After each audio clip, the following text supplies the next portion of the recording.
Yes, indeed. Make sure you log on to doggiediamondsnofilter.com. That is my official website. Doggiediamondsnofilter.com. On that website, you will see videos you might have missed, as well as ways to get in contact with me on my social media. Everything is on that website, doggiediamondsnofilter.com. And that is my official website. So if you want to know anything about me, it is right on that site. My bio, everything.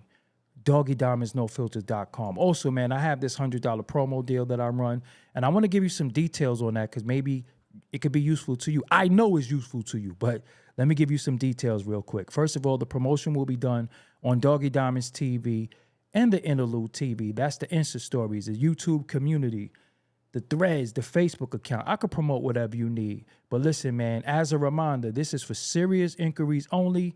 Must be Cash App ready. I can help you bring more awareness to your products, whether it's your videos, whether it's your music, no matter what it is, I can help you bring more awareness to your products. Just hit me up at Doggie Diamonds, at Doggie Diamonds on Instagram. Let's go. Yes. Yes. And if you here, and if you watching, let me explain something to you. Doggie Diamonds did this. Yes, and not only did I do this, I'm not gonna pardon myself for my behavior tonight, but we're gonna set some things straight. And I got my cousin with me, so it is double trouble. But it ain't trouble for y'all, it ain't trouble for all the comrades and supporters. It's comrade for the big mouths and the people that got an issue on people changing their ideology and talking about their lineage, which we've been talking about, and people have an issue with that. So we got Rashard Lewis in the building. We share the same last name. We got King Mel Matrix. We got Marty Cohn in the building. That's hilarious. Nate Jackson, what's up? Bernadette Bernie is always here. The Fupa Trooper, that name is incredible. Rashawn Green, what's up? $1 Million Minds, what's up to you? Jennifer. It's going so fast now. Jennifer Mizaros, what's up? Heritage Hip Hop is in the building. Big Mars in the building. That's the moderator. Octavius Green, what's up? Disrupting Reality NYC is in the building. Greg Anderson, what's up? Law One, what's up? City Boy Floyd, what's up with you? Boogie Vision, what's going on? Jay Grizz, what's up?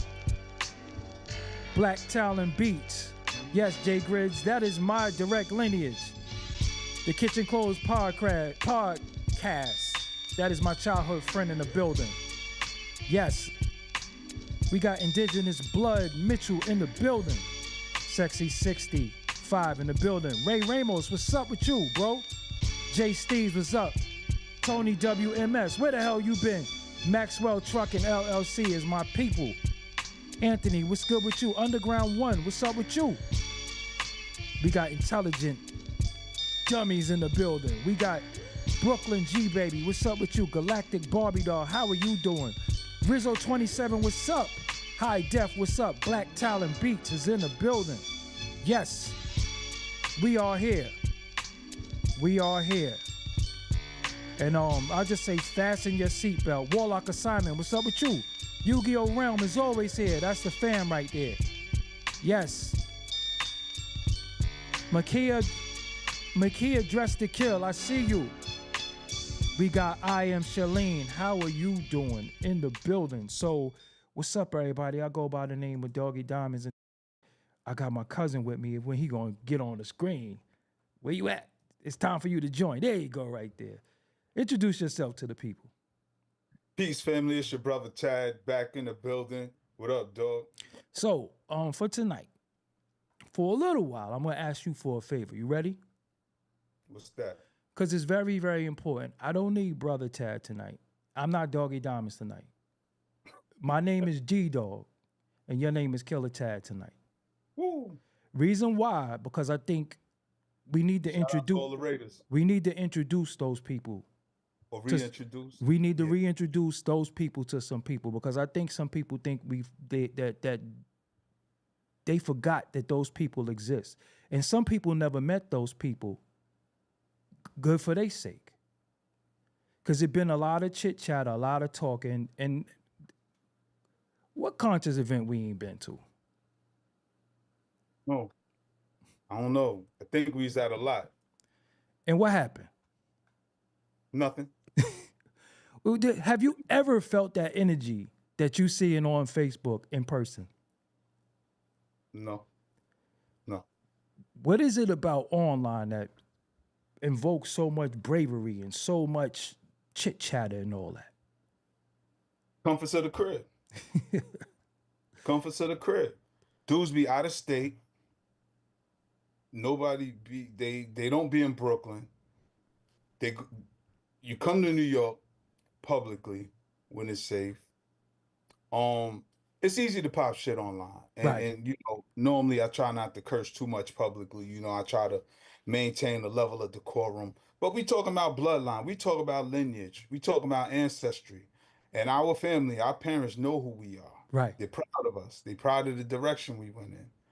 They just constantly remind us, don't let nobody take you back. Because we know who we are. See, that's why you G-Dog. Right. That's why I'm Killer Tad. Right. Those on Fulton Street, those from Brooklyn, those who know. Shout out to Sarah J. Hill. Right. Shout out to Junior Mafia. Shout out to Foxy Brown and everybody from Dean Street. Shout out to Red Hot Lover Tone Track Masters and Atlantic Terminals. Shout out to Tech and Steel and my folks on Lexington and Lewis and Gates Avenue, Nostrand Avenue. Shout out to Far Rock. Shout out to folk because we we wasn't just Brooklyn. We was in Far Rock. We was everywhere. I'm talking about where it was at. And the reason why I'm qualifying that, and the reason why I'm saying that, because when we got into knowledge of self, consciousness, and learning who we was, our first ideology for a very long time was from the standpoint of Pan-Africanism. We thought everybody was our people all throughout the world. If you had our hue and darker and there was some type of oppression going on, we was riding. We been in the marches as kids. Remember the marches we did as kids? Howard Beach, have you heard? This is not Johannesburg. Yo. We was outside when Nelson Mandela came through Fulton Street. Right. When he came home. And we come from... We was at the Slave Theater when they was on Bedford and Fulton back in the 80s. I filmed Farrakhan with Papoose. That was me on the camera. So if you ever see Farrakhan and Papoose together, that's me on the camera. Right there. I came into the movement with Dr. Khalid. Right. So Khalid held my hand, walked into the movement. And I watched, right? A lot of dudes did security for Dr. Khalid. And that's dope. But I was in the inside. Like after everybody went home, I went to the crib in Harlem. We had dinner in the crib. We had different conversations with the elders and the OGs of the movement. You're not at your other crib, but I wish that you could have showed them your library. Right. Of the books that you read, forgot, and rereading because we read them 20 years ago. Here's the thing, right, Doggie? Uh-huh. Right now. No, I'm G-Dog. I ain't Doggie. I'm G-Dog. Right. But we still Dog. Right. So yeah, we do. I never said G-Dog. Yeah. Even now it's Doggie. Yeah. Even now, right now, without the pen to the paper, we are literally writing the book every day. Right. Every new thought and idea, we are writing our story. See, dudes can regurgitate other people's ideas in their lives. What your life say about you? Right. A lot of dudes, we've been rocking on social media for over 10 years, and I see a lot of dudes stuck. I don't see no movement, no growth. And this is why I left the movement back in the 90s. I never claimed to be Muslim, never claimed to be Nuwapian, never claimed nothing outside of me being who I am. Other dudes, they social misfits. And they even said they was from other planets and shit. Remember that? Dudes was from other planets. Yeah, dudes from the planet Risk, Nibiru. Yeah. The dudes are from the Doggone tribe. Right. The planet Sirius B, the star, and that's you. Right. That's you. If that's your thing, rock out. But what dudes is not gonna do is tell me I'm not my mother's child. I'm not my father's child. You're not gonna tell me my grandparents ain't my grandparents and my great-grandparents ain't my great-grandparents. Because see, everybody want to be with this convoluted bullshit about who they are, with these eponymous identities. You read a book, say, oh, that's me. I'm a Hebrew Israelite now. Oh no, I identify with this, so I'm a Moor now. Nah, I don't have to read no book to find out who I am. And that's joining something. We didn't join nothing. We down by law. So I wanted to show them what the thumbnail is. On the left, right here, this is our this is my grandmother's great-grandfather, Sam Hill. We call him Grandpa Sam. When when we was little, my grandmother would always say, what in the Sam Hill is going on? Little do we know she was talking about her great-grandfather. We didn't know that. We didn't know that. So this is my grandmother's living grandmother who's 88 years old. Her great-grandfather. My grandmother was born in 1936. Her mother was born in 1910. This is my great-grandmother's grandfather and my grandmother's great-grandfather. So if she was born in 1910, how old was he? On the right, this is the descendants. This is our mother. This would be Tad's mother. This would be my mother. This would be my cousin Simbo, who you see in the chat. This is his mother. And this is Maybe his father. Yeah, his father. Damn, his father. This is my Aunt Nina. So Who y'all lived across the street. Hold up. Lived across the street from Biggie. Let's because we gonna go deep tonight about not just the family lineage, but who we are in these Brooklyn streets. Because Aunt Nina is the aunt that lived across the street on St. James, lived across from Big. And our cousin Mushy, the other Gregory, right, was Biggie's friend. He knew Big first. Right. Because we knew Biggie since the single digits. Right. Before we could leave the blocks without permission. So that's who Aunt Nina is. Right. So as they ask, where you get your complexion from? These are brothers and sisters right here. My mother was the lightest one because we get our complexion. My cousin Sandy is the same complexion. My great-grandmother, his wife, his granddaughter. His granddaughter, Grandma Lou. No, Grandma Lou is his wife. Well, his wife. That's what I said. Yeah, his ma is his granddaughter. But Grandma Lou was this complexion. Yes. So this is where the complexions come from. And so was Ma. Yeah, exactly. So was my great-grandmother, Ma. So as people ask me, why do you're not this? They're all brothers and sisters. My mother was the oldest. Aunt Nina was the second oldest. Uncle Jerome was the third oldest. And Tad's mother was the baby. We just lost Uncle Jerome this year. We lost my mother in 1977, I believe, and we lost Tad's mother 3 years ago. In 2021. In 2021. So what y'all not gonna do is tell me that this is not my bloodline and these are not my relatives, because before we were descendants of them, they were descendants of him. So you're not going to tell me what I am and what I ain't.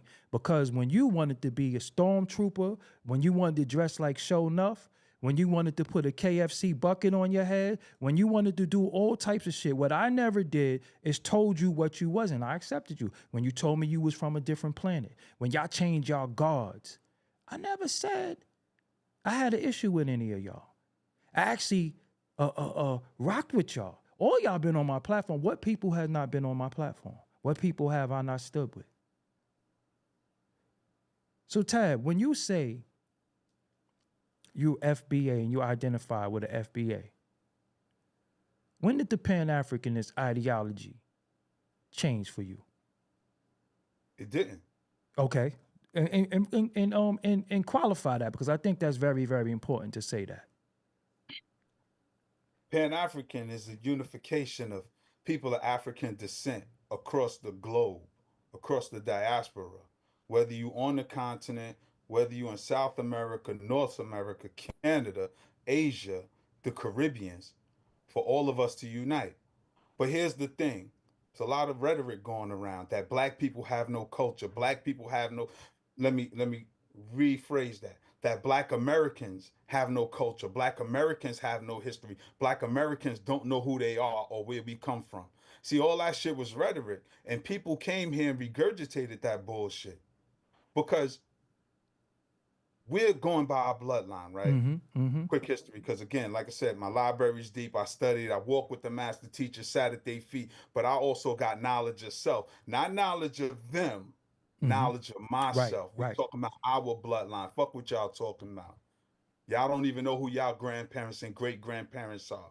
Whether you're from the Caribbean, the continent, a lot of y'all been lost y'all identity. And I think there's a jealousy that we can do this. We can go back to the 16 and 1800s. Because I'm going to bust them in the head real quick, right? We could talk Pan-African and all that shit. But let's not forget the Berlin Conference of 1884, where all the Europeans decided how they was going to divide up Africa and create these false borders, right? What Mm-hmm. year I said, though? What year is it? 1884? Mm-hmm. 1863, enslaved Africans was emancipated over here, quote unquote, the pseudo freedom. So when we was free, Africa was still colonized. So when people say we were from Nigeria, there was no Nigeria prior to 1884. There was no Ghana. There was no Rhodesia, which was named after Cecil Rhodes. The Rhodes In Scholar, where Rhodes Scholars come from. In fact, there's still the debate on whether Africa is really called Africa or was it named after Cyprius Africano? Because guess what? Dr. Ben said the real name is Ike Bulan.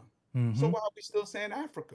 Mm-hmm. What part were we taken from? We know we left from the doors of no return, which I've been there at least 4 times. Where have you been? Where have you been 4 times? Africa. I've been to Ethiopia once, Ghana 4 times. Mm. Every time I go to the door of return. Because you got a couple of them. You got more than one door of no return. I've been to the one at Cape Coast, and I forget the other one where Mama Ya Santua was held. I can't think of it right now. It's on the tip of my tongue, but that's not the point. The point is that I've done the trips, I've done the research, I've walked barefoot to the last bath. Those who've been to Ghana know what the last bath is. That's the last time our ancestors and our African ancestors were bathed in a river before they were marched to the cells and sent out all around the globe via the Mayafa. And I always call it the Mayafa, not the transatlantic slave trade, because as Dr. Walima Baruti taught us, that it's not a trade because a trade is a fair exchange. Mm-hmm. There's no proper compensation for a human life. There's no amount of rum, tobacco, sugar, or cotton that can compensate for a human's life. So it's not a fair trade. And what we say in the block, Doggy, fair exchange ain't No no robbery. Facts. But if it ain't a fair exchange, it's robbery. And what we dealt with was human trafficking. Right. So I'm talking about the African ancestors that left the continent to go to Jamaica, to go to Brazil, to go to South America, Trinidad, Guyana, in the United States, which actually had a small portion, as people would like to say, right, Doggy? Mm-hmm. Mm-hmm. That only a small portion of the people stole from Africa landed in the U.S. Most of the people went down to Brazil, South America, the UK, and other Caribbean islands. Mm-hmm. Here's my thing.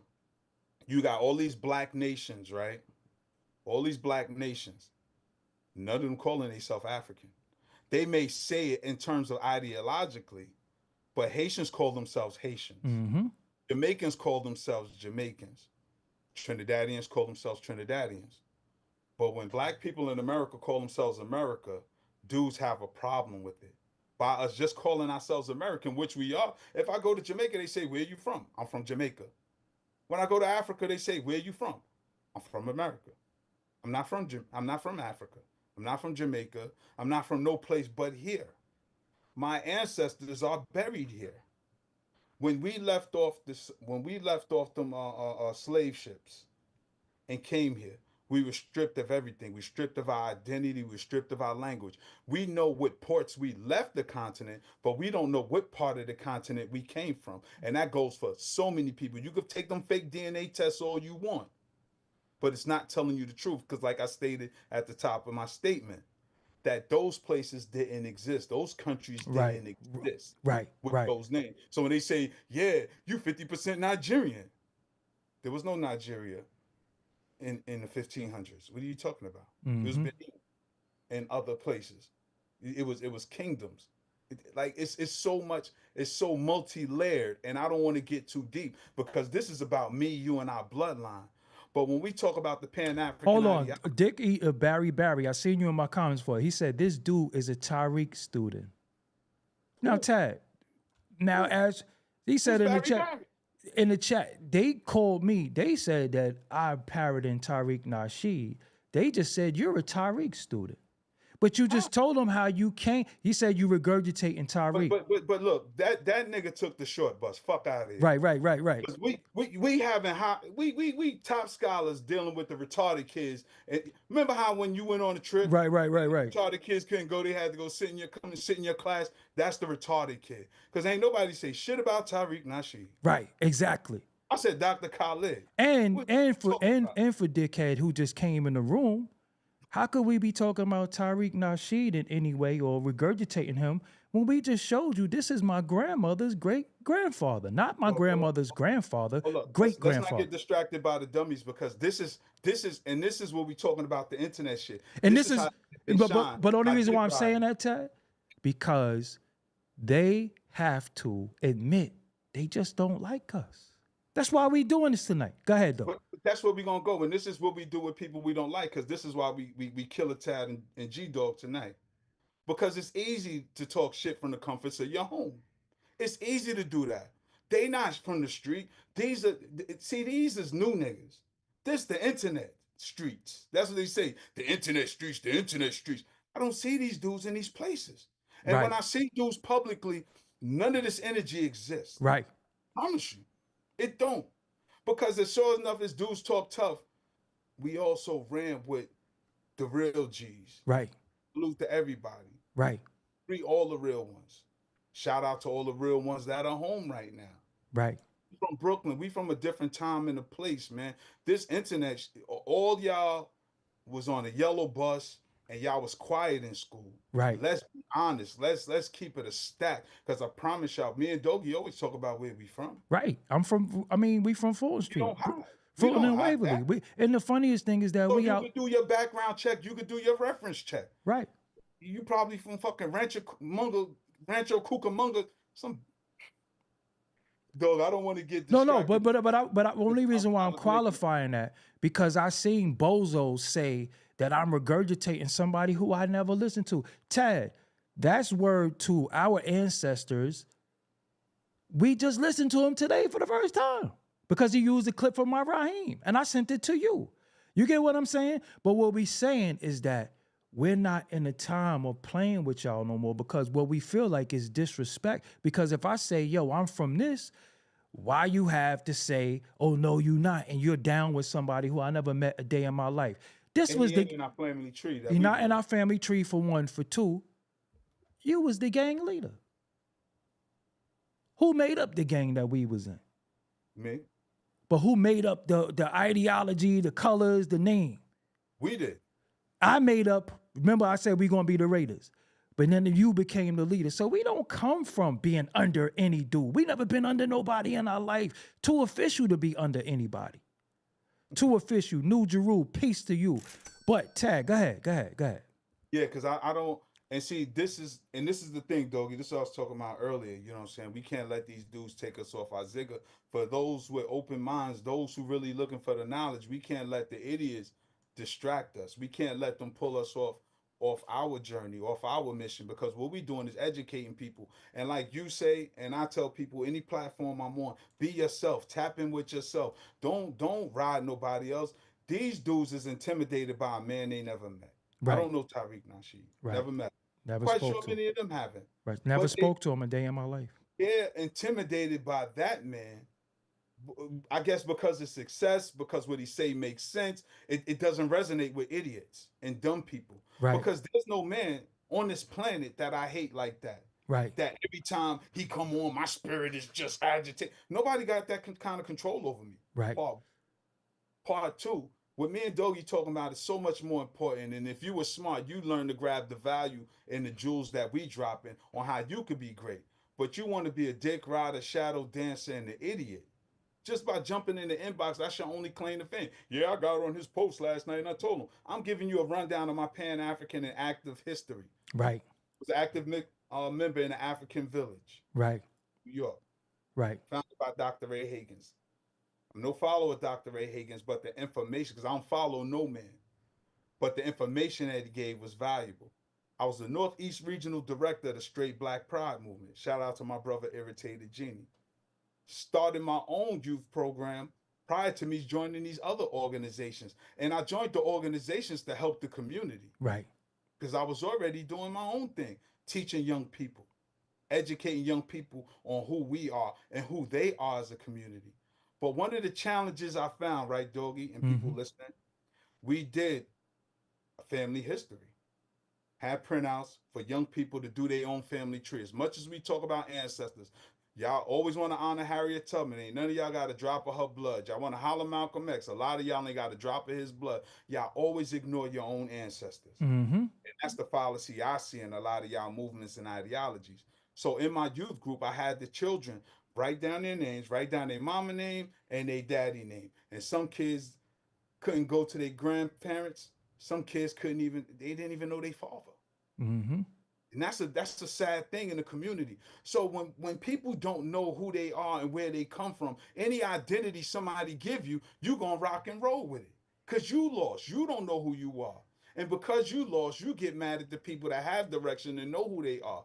You don't see dudes panhandling. You don't see dudes saying, buy my product, buy this drink, buy this. No, we gonna provide a service for whatever business endeavors we partake in, because many people know I'm a certified personal trainer that whip mad people into shape and will whip mad ass too if y'all come to me with this internet stuff in person. It's Factuals. easy to be tough online.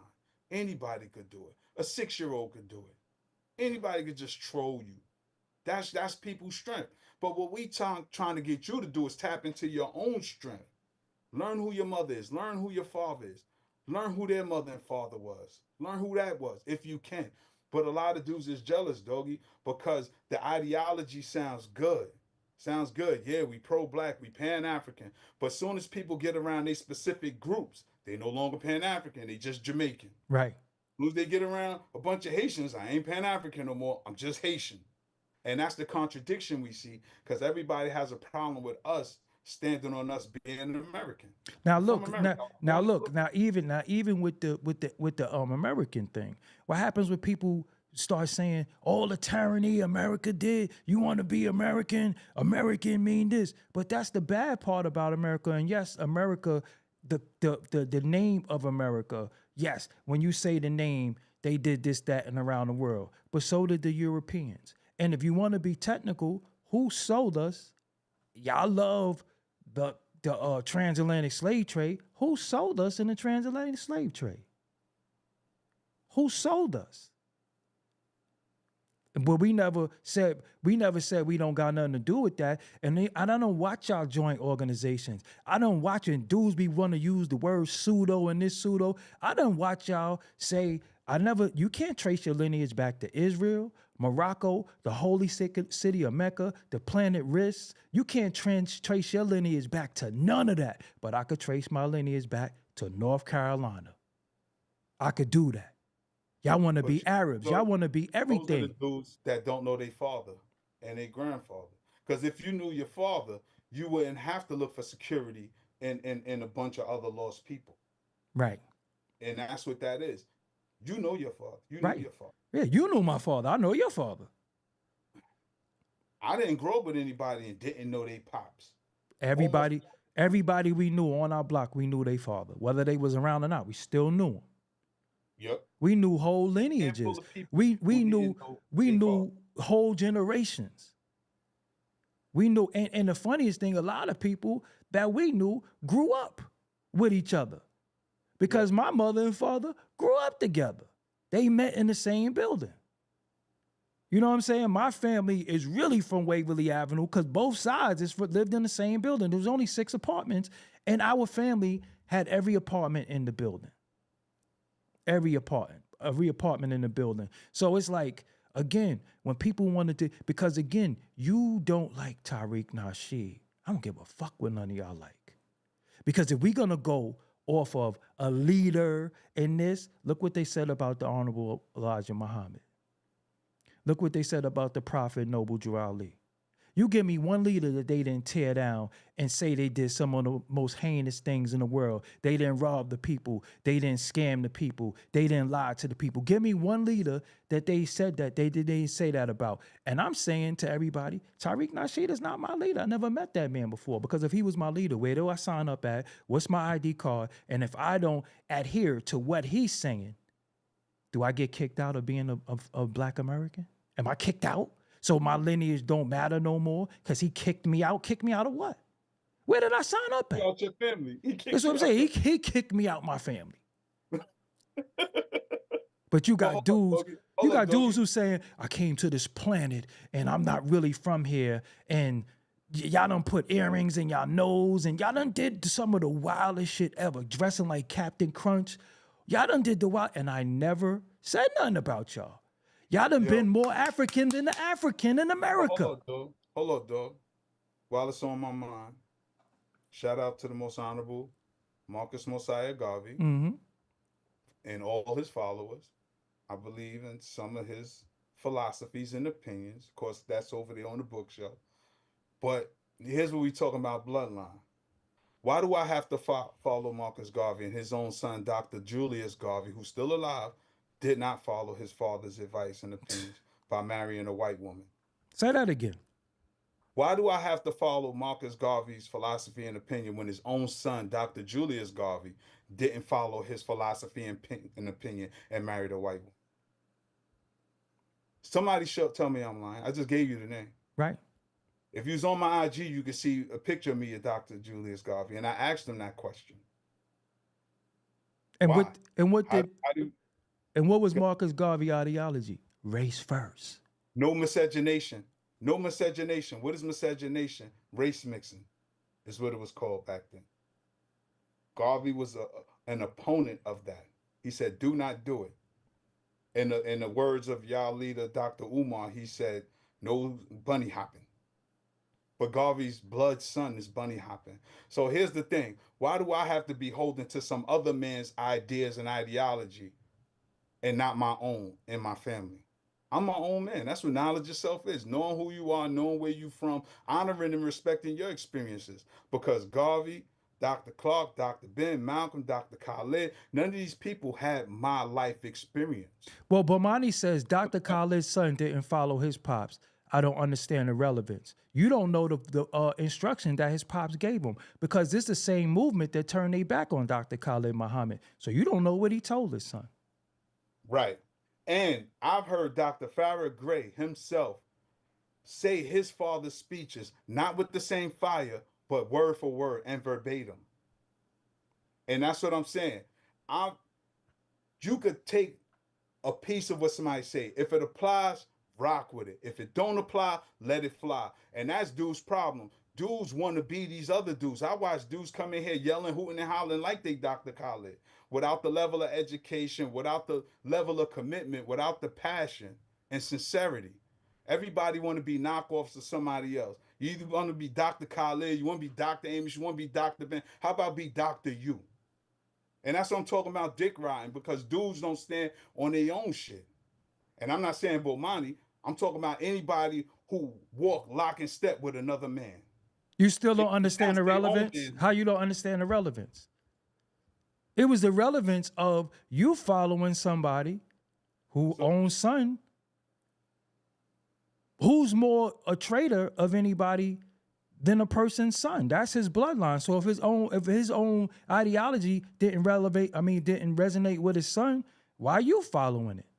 And y'all want to act like you don't know nobody who fuck white girls? And Rich Franklin said, I'm lying on Garvey. I'm lying on Dr. Julius Garvey. I'm lying on Dr. Julius. But see, that's what I'm saying, when people don't know what they talking about.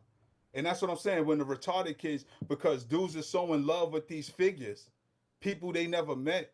Some of them may have met some of the people, but you're so in love with another man that you ignore your own knowledge and your own life experience. That's homoerotic, if you ask me. When you gonna stand on your own manhood?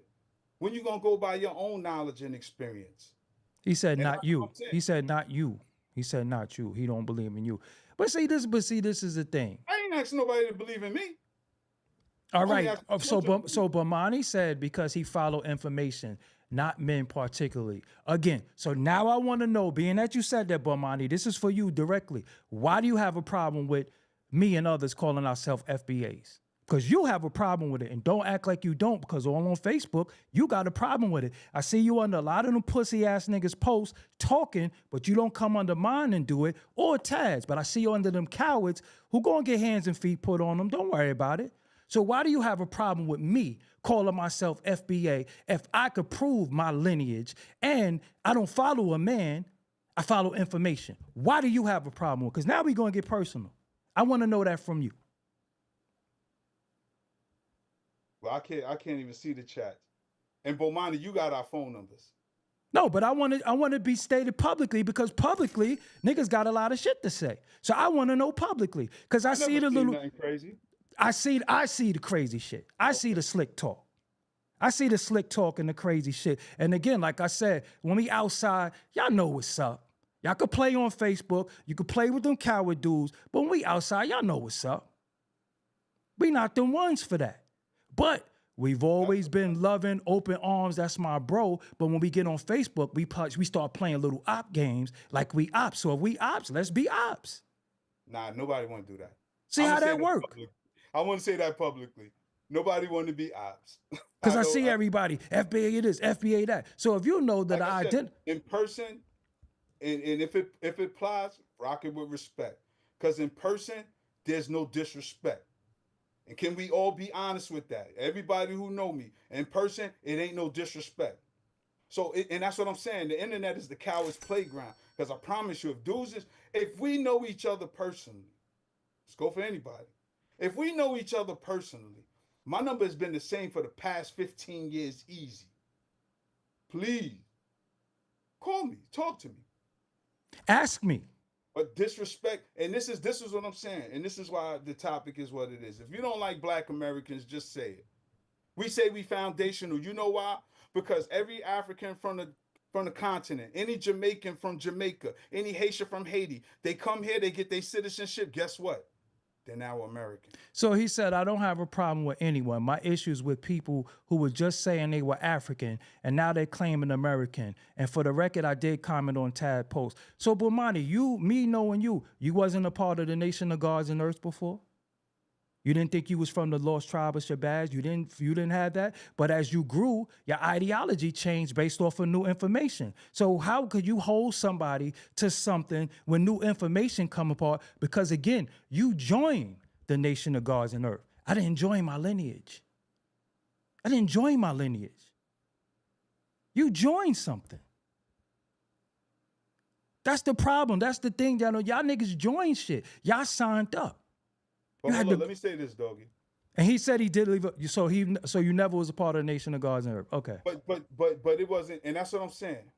When Bomani commented on my post, it was just respectful dialogue like we always have. No, but he be commenting on this is what I'm saying. He be commenting and riding with them pussy niggas on Facebook, and I be seeing it. I just don't say nothing. Okay. He be riding with them pussy niggas no. Before you say anything, that when I see these dudes, I don't want to talk. North, south, east, west, Texas, anywhere. This me talking. Ain't got nothing to do with you. You know how I am by myself regardless. I see a lot of dudes talk. I see dudes talking, oh, they better be working out. Okay, I'm glad you said that. I'm glad you said it because we work out every day. Come on, man, this is our life. And we from hands and feet, USA. But again, if I want to say that I'm American, because how could you, and Bomani, let's be real. You say you American, you say you African, but you live in Canada though. You live in Canada. So how you African and you in Canada? Let's just be honest. If we're going to be honest, let's have honesty. You don't even live in America. So you can't say you Black American. I'm going to say this. I'm African, Bomani, and I'm American. Just like a Jamaican is Jamaican, they still African. A Kenyan is a Kenyan, they still African. A Haitian is a Haitian, he's still African. A Brazilian is a Brazilian, but he's still African. Chinese, Japanese, they're Asian, right? Because see, everybody, I'm African, that's a whole continent with so many different cultures, over 55 countries, and I can't tell you how many different ethnicities. Everybody not the same. Ethiopians don't claim Nigeria. Sudanese don't claim South Africa. Come on, let's really have honest conversation if we dealing with information. It's a diaspora. What does a diaspora mean? A land outside the original continent where people of the original continent still live. Tad, let me ask you something. Grammar. My grandmother. The shit is simple science. I don't know how hard that is. No, but my grandmother, your grandmother, she was your grandmother before mine because you older than me. When we say grandma, we from Africa, what your grandmother told you? I'm not African. Your grandma, your mother's mother, my mother's mother. What did she tell you? And I ain't from. She was bugging. I ain't from Africa. Information. We was here. We ain't from no Africa. But hold on, dudes is quick to cite Dr. Ivan Van Sertima. They came before Columbus. Quick to cite Dr. David Imhotep's book, The First Americans Were African. So are we saying that the only black people came here through slave trade? Do we really believe that narrow thinking? They only came here through the British slave trade, because we got to remember, it was the British, the Spaniards, the Portuguese, the French, and the Dutch. 5 different groups. So even when we talk about 1619, we not talking about the Spaniards, we talking about the British. Remember, when you go to Africa and you go to the slave dungeons, you see the cannons. Why? Because the Europeans was fighting each other over us. So the question becomes, those who took us and brought us to the British colonies on the East Coast, are you saying there was no black people in the U.S. prior to slavery? So his problem is people in New York. But his problem is, Bumani, that is with people claiming American. Bro, what you want me to claim? I'm the first person to been to Africa in 200 years. All my ancestors are buried in the South. My direct bloodline, not the imaginary ones who I don't know, the ones I really know, the ones I got pictures of, the ones where we shared meals together. And see, that's what I'm saying. Everybody fucking idolizing ghosts and people they don't know. But what about your own family? When do you pay homage and respect to those ancestors who knew who they were? They knew their bloodline. Huh? But let me ask you something, though. According to DNA, who ain't African? According to DNA, everybody got African ancestry. Vladimir Putin's African. Shit, Charlize Theron is African. The only African American we know is Elon Musk. And Charlize Theron. Right. So let me ask you something. How come everybody who is from the continent has a place of origin? They're Cameroon. They're from Liberia. They're from Nigeria. They're from Ethiopia. But you're just African. No, but you're just African, though. You from everywhere. You're from the warring tribes. You Yoruba and Igbo. You both. He Ga and Ashanti. But again, when you say you're Black American, nowhere does the Black American deny the slave trade that took place. That's not what it's about. It says foundational, meaning the building of Americas was Black Americans. Because you got to remember, even if you do have some sort of blood, or that's the bloodline or whatever the case may be, after a wrong, it's gone. After a while, it's gone. That's how people transmutate different places. So if we all from Africa, so what the fuck is a Chinese? Why do they look like that? If you look at us, some of us don't even have the same phenotypes as Africans. That's why Nigerians look the way they look. That's why, do we look like Ethiopians and Nigerians? Do we look like, because I remember when all y'all was Egyptians. Y'all names, the last few years, when the Egypt, but then I was like, hold on, but if Nubia predate Egypt, why the fuck is everybody Egyptians? Oh, nah, I'm not Egyptian. I'm Kemetic and the Kemetic sciences and all that. The fuck out of here. Y'all done been everything. Tad, what did I always say? I ain't with that conscious shit. Always said that. I ain't with that. Because these niggas is weird to me. These niggas be down with everything. I watch niggas say they from other planets. I watch niggas say they was Nawapians. Then they was Hebrew. Then they was Moors. Then they was Chickasaw. They done been everything. Choctaw. They done been everything. I always been black. I never been everything. I never even, Tad, have I ever been with that African shit? Never. Never. Came with me to the village. Only came to straight black pride because you straight black and proud. I never been with none of that. I've always been on some, I'm from Waverly and Fulton. I don't know nothing else. All that other shit, we could look into that. But then when we looked into our family, like, hold on. Damn, we was here. All of grandma's still alive, though. And my grandmother's still alive. She's coherent. She's mobile. She's not senile. She knows who we are. She knows her great-great-grandchildren. Because, yes, she has great-great-grandchildren now. And look at it. And look, Tad, this is what I want to this is what this video is for. We embraced every ideology that any black man and woman stood in front of us with. We never told them they was wrong. I still my brother. Nah, it's okay, Doggie. And you know what? Because like you said, we embrace everybody. And this is why foundational black Americans is so important for all the people who got a problem with it. Because here's the shit. We embrace y'all. We let y'all act like us, come to our crib. We teach you how to dress. Take that funny looking shit off you wear, come from your country with. Rock with us. This is how we do it. Now, don't say it like that. We taught you how to talk, taught you how to dress, taught you the culture. Now everybody want to act like we ain't the inventors of this. Right. But here's the thing.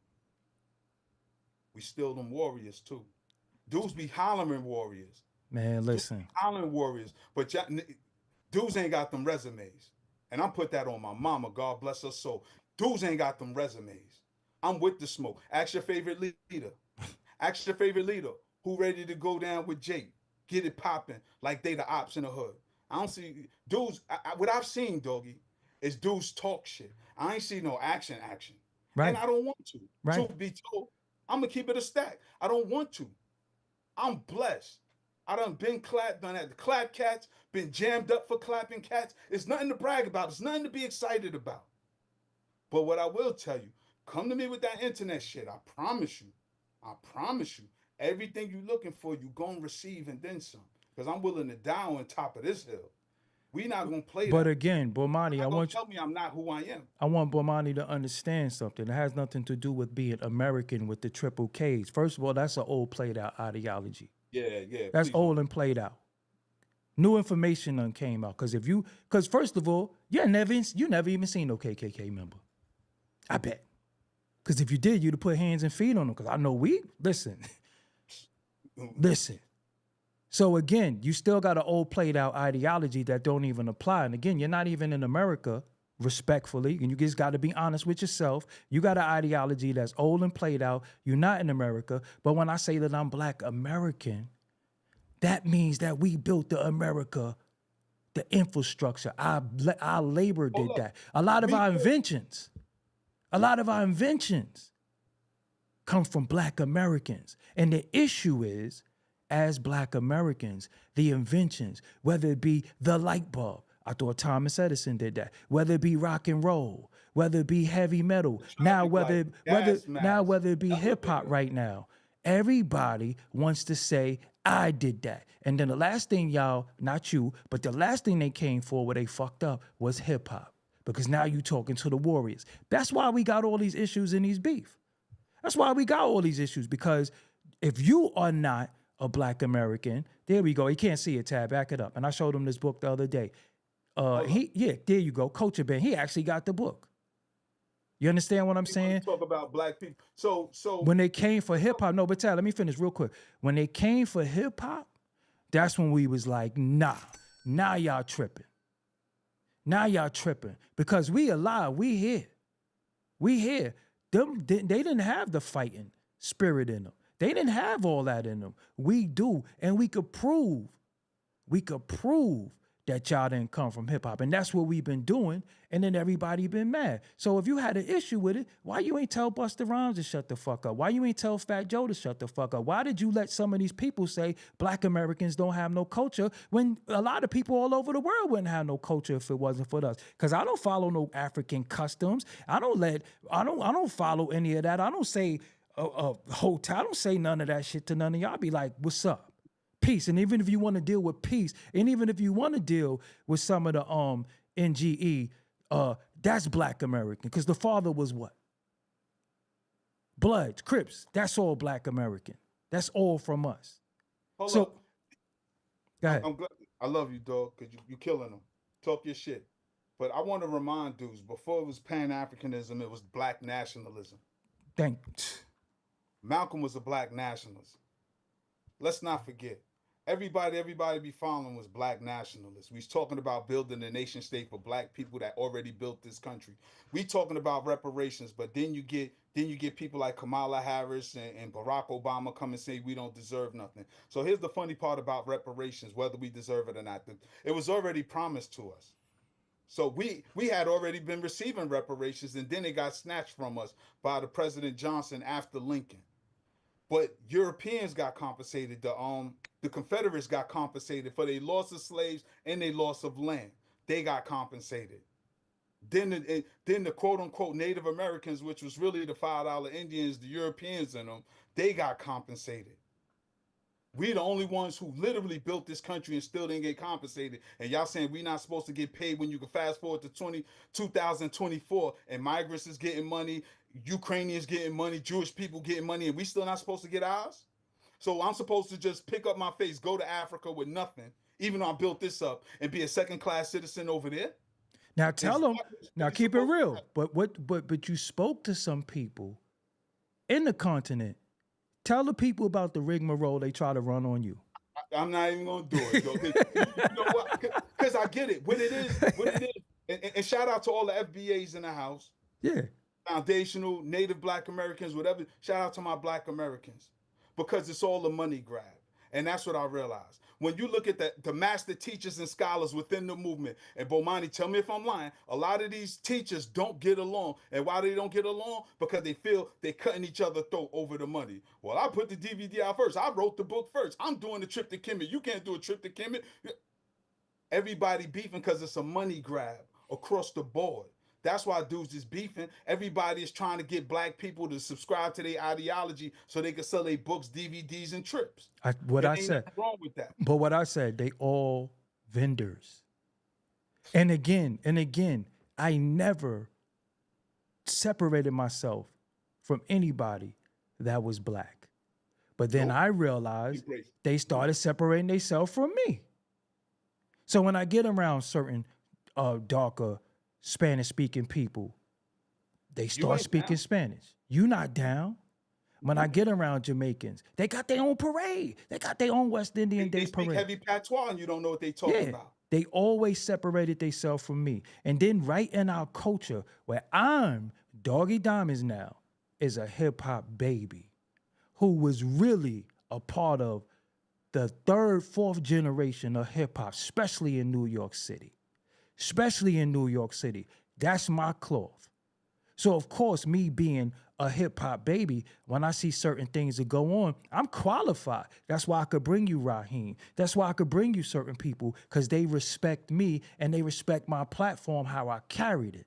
You understand what I'm saying? So, again, you're not going to take mine, and I know my blood, sweat, and tears. Some of my comrades passed away who never got their just due. And I'm going to have somebody to say, y'all ain't got no culture. When you came over here, you was coming over here wearing travel fox and netted shirts and all types of... What the niggas say? You dress like a Jamaican, all types of wild colors. You dress like a Jamaican. Fuck you got all them colors on for? So we taught y'all how to color coordinate. But again, your colors was your colors. I didn't have no issue with that. So why when I say I'm FBA, you being divisive? You wasn't being divisive when you was on your time with your people? Again, the thumbnail of this video is our lineage. Our parents and my grandmother's great-grandfather grandmother's great grandfather. We didn't join that. We didn't get a citizenship card. We didn't take Hajj. We didn't do none of that. We didn't walk the desert. We didn't say we're not Africans. Because, you know, it's funny because you might have a problem, and I'm not saying you, Bomani, but some of y'all might have a problem with people saying they're African and not African. Do you know what the Hebrew Israelites think? I heard them say, I ain't no stinking African. But you want to be African, but I don't see y'all bringing no smoke to them. Why? Because you'll just say this, that, and the third. And again, if you don't like Tariq Nasheed, that's your problem. Just say that. But don't tell me, oh, if you, why you had to be foundational? Why you just can't be Black American? Because everybody could cosplay a Black American. If you Black in America, you're Black American. But you can't cosplay foundational. And you shocked to hear this from me, so you hate me and my kind? No, you just taking the slow bus and you didn't even hear what I said. I never said I hate anybody. And that's the problem. The minute we say something, you say, oh, I hate you. Oh, you hate in the third. Where did I say I hate anybody tonight? I never even used the word hate. This is the problem. I let everybody be who they are. I never said I never disrespected nobody. Listen, if you want to be from another planet, who am I to say you're not from another planet? But when I'm telling you who I am and I'm telling you my people, why is this such a problem? Why are you saying it's divisive? You did it. Yo, but again, you could cosplay a Black American, but you can't cosplay a foundational Black American because your lineage is going to show the foundation of your family. Black American, hey, when you come to America and you Jamaican, you could always say, yeah, I'm Black, until you go home and you got your flags, you got your customs and all that, and you get around your people. See, that's the problem. So the FBA is important because it gives you a timeline and it gives you a certain type. Give you generations. And give you generations. Anybody can be a Black American. Same way Drake cosplay a Black American, but he can't cosplay a foundational American. Kamala Harris cosplay? Yeah, everybody did. And y'all went for it. Because remember, no matter what we say about Kamala Harris, she still had 89% of the vote. So although niggas was playing online, you still went in there and said, voted for her. So she could be Black when it's convenient. But we don't need Black people. I never said I was doing anything for Black people. You don't remember that? You didn't see that? Your first Black president, according to them, who's not foundational, Barack Obama, never dealt with reparations. And that was y'all president. Y'all was so happy, my president is Black. Change. None of that resonate anymore now. But you want to have a problem with, oh, you this, you that. No, I watched y'all change your ideology. I ain't never changed. Never wavered off my stand. But I always accepted y'all. Even when Tad was going to here. He was on his journey. Going to Africa. Yeah, he was on his journey. But as new information comes, yo, listen. Okay, yo, Tad, what about this, that, and the third? Yo, you right. What did grandma tell us? But and not to cut you off, though, but to your point. Hold on, I want to say one thing because Bomani said something that a lot of people is conflicted with. What about those of us who share lineage from both? I posted my fourth great-grandfather born in 1830 on Tad's page, but I also have Jamaican Ramoon heritage. Would I be FBA or Tether? I don't listen. You're gonna be what you want to be. I've never used Tether in my life. I don't use that. I don't even really. I'm gonna be real with you. I don't even know what it means. I'm just being real. But I've never called. Listen. I've never called nobody a name. I just said what I was. No, but I called them pussy. But I never called nobody no name. That's what I'm saying. I never called nobody a name. I just said what I was, and I get pushback. Go ahead, Tad. I'll talk. No, here it is, though. Because see, dudes get stuck. They suffer under arrested development. because all the knowledge and information I had, none of that has changed. Like facts is facts. But then you still add on, because no matter where you go on my journey to find out who I am as a black man in America, I went through all of these changes. I was in the streets, subscribed to the gangster culture, and was efficient in it. No. Came into the Pan African movement and was in leadership position in every organization. No. Went to Africa, sponsored a school, fed children over there, took money and supplies. No. All the stuff that we saying we supposed to do as Pan-Africans, I've done 10 toes down, and I did it to death, because I came in and surpassed everybody that was in the movement prior to me coming in the movement, because of my level of commitment and sincerity. But it brought me all the way back home, because you could do all that stuff. You could do all that stuff. You could feed the homeless. You could clothe the naked. You can go back and forth to Africa all you want. But who are you as a person? And Who are you? Who are your parents? How do you honor them? We keep saying ancestors, but how do we honor our ancestors for real? Do we denounce them? Do we call them coons because grandma believed in Jesus and she ate pigs? She ate right. pork? And on So is grandma cool now? Because I read a book that said don't eat pork, because I'm a follower of Malcolm and Dr. Khalid, and I don't eat pork no more. That makes my grandmother less than? right. But I'm gonna honor some ancestors I never knew that was on a slave ship, or jumped off the slave ship, or in Africa in some land I don't know where I'm from. I'm supposed to honor those ancestors, but ignore the ones that literally gave me birth, fed me when I was hungry, made sure I was safe growing up in the streets of Brooklyn. Our grandmother's I'm supposed to 88. ignore them. Our grandmother's Y'all 88. Negroes is crazy. So look, Y'all a- Negroes is crazy. according to Black Talent Beats, he said tether is based on behavior. Just because you have an immigrant background doesn't mean you're a tether. A tether is just a non-FBA coon. Okay, I guess that's what. But I'm glad, because it is about the behavior. Because what I respect, because see, what I don't want people to think is that we don't.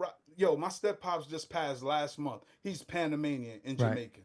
Right. He is part of my family. He was in a house. That's my mother's husband who made sure we safe. I ain't like I hate Panamanians, but you know what? He didn't say he was American either. He didn't Right. say I'm American. He's always say, in my country. Yeah, that was his thing. He was Back in like, my country. when the fuck And you I'll gonna be go honest with back you, he there? never went home since he was with my mother. Right. They were together since the 80s, so over 40 years. We ain't never seen him go back to Panama. He kept his accent, kept his culture, cooked with all them Panamanian spices he do. And shout out to him. Rest in peace to Fred. But You know so, what I'm saying? and But another thing I wanted to say, Tad, the deal is, it's the behaviors towards me, and then you telling me what I don't deserve based on my lineage, what my lineage built, and what you created, and we ain't create nothing. And they also said we don't have no culture. And I showed y'all the timeline when my ideology changed. Like, hold up, why y'all being disrespectful? Why y'all being disrespectful? Because again, they say it started online. Well, that's where the problem started, was online. And again, what I would do is because we was in person, I would choke the shit out you. Because I never got played with in my face. It's just always been online. Online, I always been goofy, clown, or I never in these streets of Brooklyn, wherever I was at, because I always carried it with respect and gave respect. You get what I'm saying? I never got called a name, goofy clown. I don't call people tethers. I'm not calling you no name. I call you a bitch before I call you anything. But I started not understanding, yo, why y'all got such a problem with me? Why y'all got such a problem with me? And then again, when I showed y'all, because y'all didn't because think about this, right? They have a problem, and I said this plenty of shows. They had a problem. They have a problem with Black American, but they don't have a problem with African American. And what, besides DNA, and besides what you think, what takes us back to Africa? Because I can't go that far back. You get what I'm saying? I can't go that far back. neither can they. Yeah, exactly. Neither can they. And that's the funny part about it. Stevie Wonder, my favorite singer, wrote a song, Can't Spend Most of Your Life Living in the Pastime Paradise. Everybody keep living in the past. You're not dealing with what it is right now and how to move forward, and that's the problem. And people are stuck, and they want you to be stuck with them. People keep talking about back in the days. That's the same shit the old heads be saying on the block. Back in my time, well, we not back in those times, and you got to deal with reality. And the problem is everybody want to live in this fantasy world because it's safer for them. Because people keep talking about they gonna put hands on this one, hands on that one. When I see a cracker, when I see a homo, everybody say what they gonna do, and it's more than enough ops outside to do something about it. You feel so strong about the people you hate, it's more than enough of them outside to do something. But see, I'm from where you really got to get touched in these streets. I'm from where we really tussle and tangle. A lot of y'all dudes grew up in the consciousness. Some of y'all are new to the consciousness because you social misfits. All we saying is tap in with yourself, man. Tap in with your family. Get honest with yourself. Because all this fake pseudo, you blacker than me, you super African, that's corny. That's corny. All you doing is running from yourself. I want to show them something, Tad. Like that. Let's show them something. This is the person who's here. This is our aunt, which is my grandmother's sister. Rest in peace, Aunt Hazel. We called her Aunt Hazel. I never even knew her name was Helena till like a few years ago on Facebook. She always was Aunt Hazel to us. As you can see, me and her share the same last name, which would be my grandmother's surname before marriage. So this is my great-grandfather. So this is my grandmother's great-grandfather, Grandpa Sam. His name was Sam Hill. He married to Grandpa Lou. This would be Grandpa Lou right here. Grandma Lou. Yeah, Grandma Lou. Grandma Lou is her great-grandmother. This is Aunt Virgie, Aunt Annabelle, and my mother's sisters, Grandma Lou's granddaughters. Look what does it say right here. I know a lot of people like Freeman and Friedman. You know what I'm saying? A lot of people like that. I don't know who this is. This is my great-grandmother's sister. This is my great-grandmother's sister. Our great-grandmother, yes. This is my cousin Jadana grandfather. Shout out to my cousin Jana. She worked for Video Music Box for years. But we could talk the hip-hop part too. This is Jimmy. My Aunt Hazel's brother is Jadana's grandfather, Raymond. My brother has 5, little Raymond, and this is his children. This is our lineage. These are the people we going back to. This is... Okay, because I'm like, I don't see a Latino or Caribbean person. Yeah, this is... I don't know what uncle this is, but he's stationed in Korea. Somebody who fought for this country. This is Jadana's grandfather. Shout out to Jadana, too. Jeanette's father. Jeanette is Jadana's mother. This is my great-grandmother's Aunt Virgie again. This is Aunt Nobby's daughter, whoever that is. Her first cousin, my Aunt Hazel, my grandmother. This is Uncle Brooke. I think so. That's because he didn't have no children. Who was a Golden Gloves champ. Yeah, because it says my brother, no children. Uncle Brooke ain't had no children. Nope. Well, we knew Uncle Brooke lived with us. Yep, Uncle Brooke lived with us. Yeah, this got to be. Yeah, this is Uncle Brooke. That's definitely Uncle Brooke. Yep, there you go. Yep, look, Clayton Lewis. There you go. That's Uncle Brooke. Sonny. That's Uncle Sonny. Uncle Sonny. That's yo. You know what, Tad? I meant to say Uncle Sonny. I was thinking Uncle Sonny, but said Uncle Brooke. This is our Uncle Elmo, daughter. Now this is my great-grandmother, Anna Lewis, and my Aunt Virginia, but we call her Aunt Jenny, who's still alive. They were on the train, the subway. You can see this. They probably on the A train. Word, right? This is my great-grandmother, Ma, who we call Ma, who we knew. We knew her. She was born in 1910. This is, Tad, maybe you know. Oh, this is, who's this right here? I'm not sure. That looked like Sandy in the front, but I'm not sure. Nah, this too old to be Sandy. Like, we got lineage upon lineage. You see nothing but that's Uncle Vernon right there. That's Uncle Vernon, right? No. That's Uncle Elmo. I think that's Uncle Elmo, not Uncle Vernon. Yeah, see, because this might be Cordell Pops or something like that. Because Elmo. That's our cousin Cordell. So you can see even the common friends. It's all family.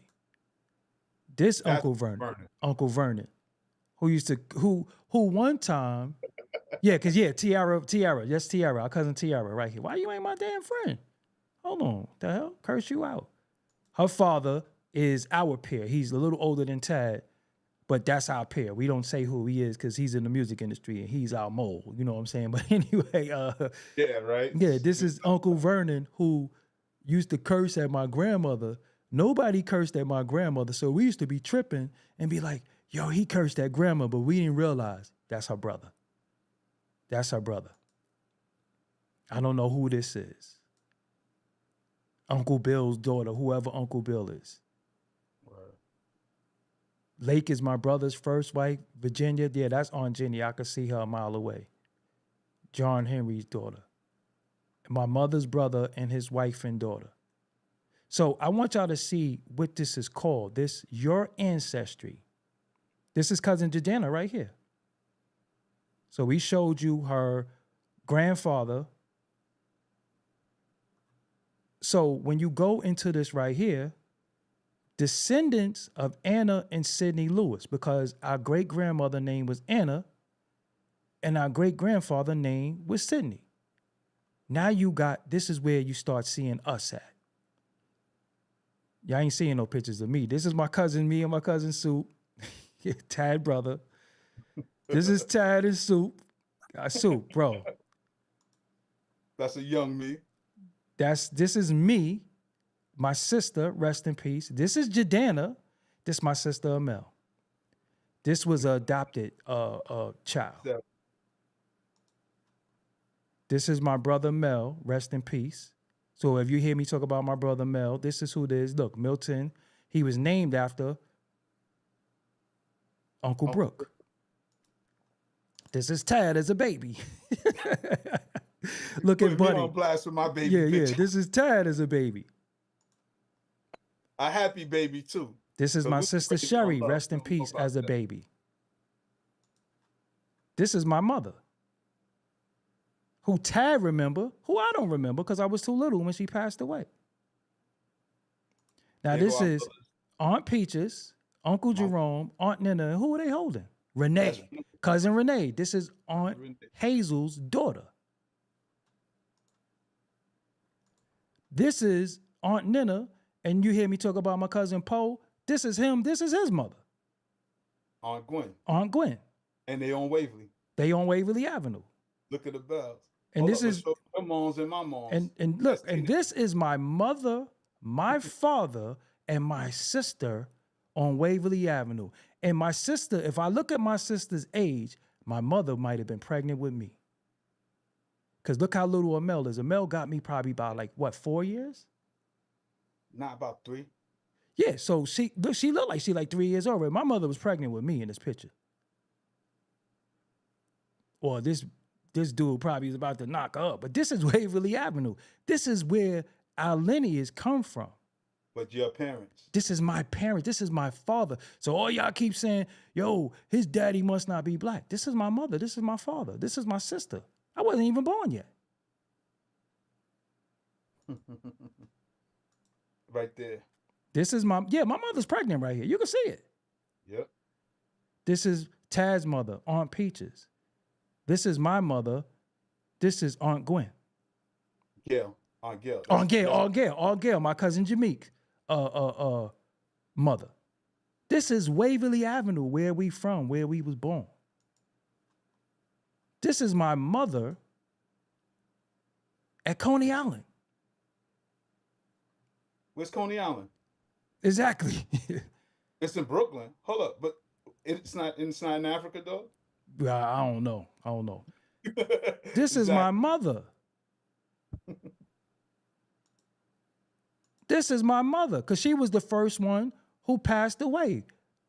My grandmother's children. This is my mother and my grandmother. 1964. This is my mother.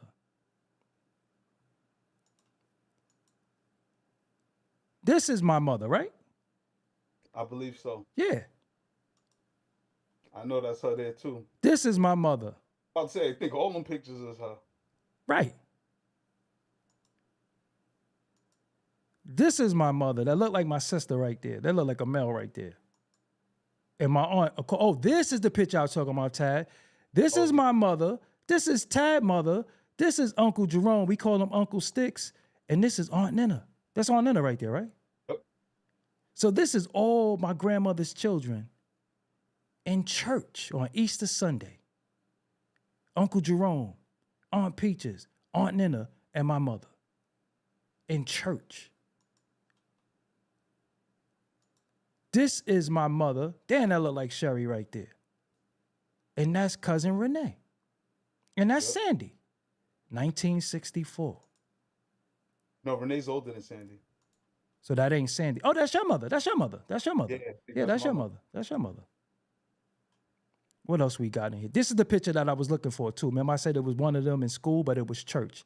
I mistakenly said church. This is somebody too. I don't know who that kid is. A young dog. A young G dog. That's Coney Island though. Danbury State Fair. That's Danbury, Connecticut. See it? Danbury State Fair. With Dane right there. Yep. Oh yeah, Dane. This is bugged out because that's my mother. That's cousin Sandy and Renee. My mother was their first cousin. So this is Xmas, Christmas, and it's funny the time we in, Christmas at Aunt Hazel house. Because Aunt Hazel lived in a building that looked just like the Jeffersons. This my cousin Ife. That's Aunt Nina's daughter. This is my brother. They used to have Tom Thumb weddings at the Masonic Temple. This is Tad's mother. No, this is BB. That's BB. Damn, yo, she look like, remember I said she look like your mom's. This is cousin Sandy.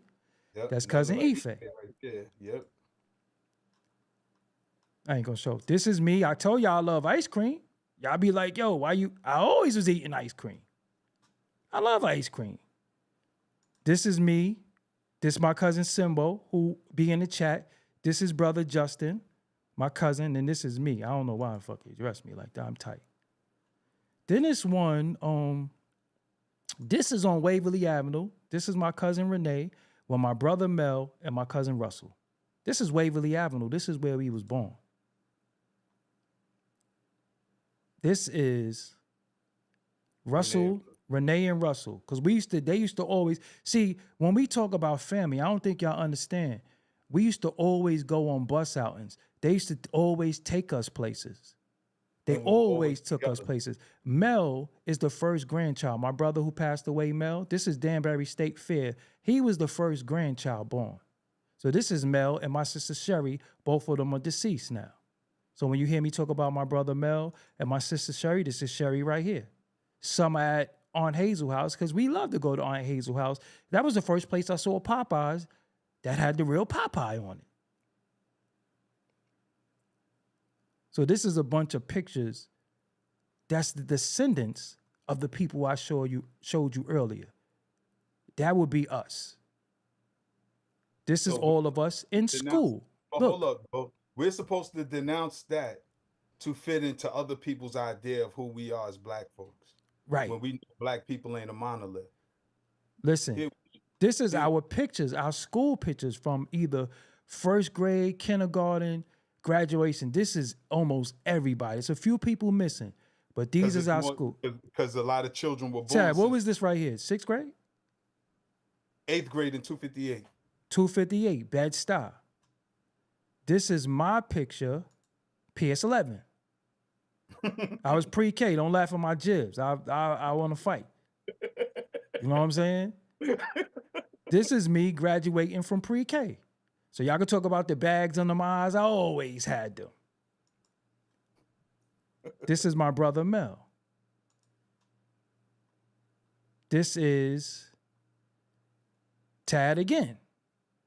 In 3rd grade. 3rd grade. Oh, that's just a class picture. That's just a class picture. And this is our parents' school pictures, graduations and stuff like that. This is my uncle. This is a famous picture because we had this hanging in the house, remember? Or 8x10 of that one. We had that hanging in the house. Tad Children is in here, which I ain't gonna show you. My cousin Dane, my cousin Russell, Shout out to Dane and Russell. my cousin Sue. This is me. I always had a knot on my head because I fell on my head every day. Don't disrespect my suit or my fingers. I used to do that with my fingers when I was a little nervous. Don't disrespect my fingers, ever. This is grandma. This is my grandmother right here, who's still alive, who still will hit us with a walker and always want to thump. So that's where we get kicking ass from. This is my cousin Ife. And that was our cousin Quentin. Right, cousin Quentin. These are the veterans of the family who served the country. And this would be her. This would be her. When she was in school. Look when she graduated. 1959. Mind you, all of this is prior to the civil rights movement. Right. But notice you don't see no sad faces. Right. Because when people sell the black narrative and all that, people want us to be victims and always be crying and act like we was on the plane. I'm not knocking the people who worked on the farms, but they act like black people didn't have a good life. This is my sister who passed away. That's Sherry. That's my sister Mel. That's my brother Mel. You see, we all different shades. Got the same mother and father. Me and Sherry is the same complexion. Got the same mother and father. This is Mel, who was the firstborn. Got the same mother and father. This is me. Got the same mother and father. So when you say, oh, you fat, your complexion and all that, eat one. Word. This is my Aunt Nina. This is my mother's sister. This is my cousin Book. Clarence Lil, we call him Lil Jabble, but this is his mother on Waverly Avenue. Then did they take the stop sign down? Yeah, because it's a light up there now. Right, they put a light. So I wanted to give y'all a brief history lesson of my family or where we from. So what we not gonna do is tell me I'm not from where I'm from. You're not gonna tell me that I'm not from there. Nowhere did you see a fez, a kufi, a Muslim garb. You didn't see none of that. You saw black people. And before my grandmother, and with my complexion, your complexion, darker and lighter. And before my grandmother, Umi, became Muslim, she became Muslim. That's the one responsible for bringing Method Man to Staten Island. He talks about the grandmother Umi. That's my paternal grandmother, but she raised him too. We got, the picture. One of the pictures is at her crib. I got the picture. Right. Yeah, I got the picture. One of the pictures at her crib. All of us? Because they never split us up. They never split us up. We didn't play that. That's this side of the family, and that's that side of the family. When one kid went, all the kids went. So when my father's mother would come get us, they took Tad. Everybody went. Station wagon. Yeah, and her green station wagon that got outs on the side. So what happens is, all of them was from the South. Before my grandmother became Muslim, her name was Natalie. She became Nafisa, but she was Natalie first. And because she became Muslim, she gave all her children Arab names. So my Uncle Omar, real name was Brian. My father became Gamel, which is the G in Arabic. His real name was my name. Well, I got his name. My Uncle Zaid was Guy. But when she converted to Islam, she changed their names. And I used to eat bacon right in her face. And she used to go, ooh, but she never judged me. You know why? Because I was her baby, and whatever I wanted, that's what she gave me. But she used to tell me pork is nasty. But I still used to eat it. You understand what I'm saying? Nowhere did you see any fezzes, any fringes. You didn't see none of that. You didn't see no African symbolism. You didn't see none of that. You seen grass, motherfuckers looking like they on the goddamn plantation. Smiles and happiness and family. I showed you the state fair. I showed you school pictures. I showed you Christmas, social gatherings. I showed you all of that. We didn't grow up being African-centered. We didn't grow up being African-centered. We grew up being black. They didn't make us go to church. They didn't indoctrinate us with nothing but family. One of the worst parts of our family that happened is when they broke us up. And me and you talk about that all the time. Yo, when they broke us up, that fucked all of us up. When my 6th birthday party, when my father took my sisters and brothers from my grandmother, we moved to Staten Island. And remember, you was like, when they coming back, what they told you? They not. And I've known him for 6 years. This is it's my cousin Ife's birthday, but it's a birthday party. They broke us up. What we'll never do and what we don't do, we don't break up our family. None of y'all. For none of y'all. So that's why if you got a problem with Tad, you got a problem with me. If you got a problem with me, you already know. You already know. So if Tad say, yo, this is what we is, look, I'm going with that. When I say Tad, nah, look at this. He gonna go with that. We not gonna argue and say, no, I'm African-centered, I'm this, that, and the third. Nah, hell no, Tad, new information just came out. What did grandma tell us? When Tad was going to the African village, when he was on his journey, when he went to Ghana, when he went to Ethiopia, when he went everywhere, I never judged him. When they was like, yo, who want to go to Africa?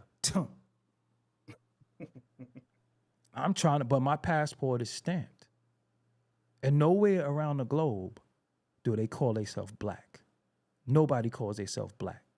Everybody calls themselves the name of their tribe or country. Black is an American construct. And Tad, who made up the races? Let them know. Johann Friedrich Blumenbach. Say it again. Johann Friedrich Blumenbach came up with the classification of the races. But everybody should know that. So that's a social construct by a European, German European, if I'm not mistaken.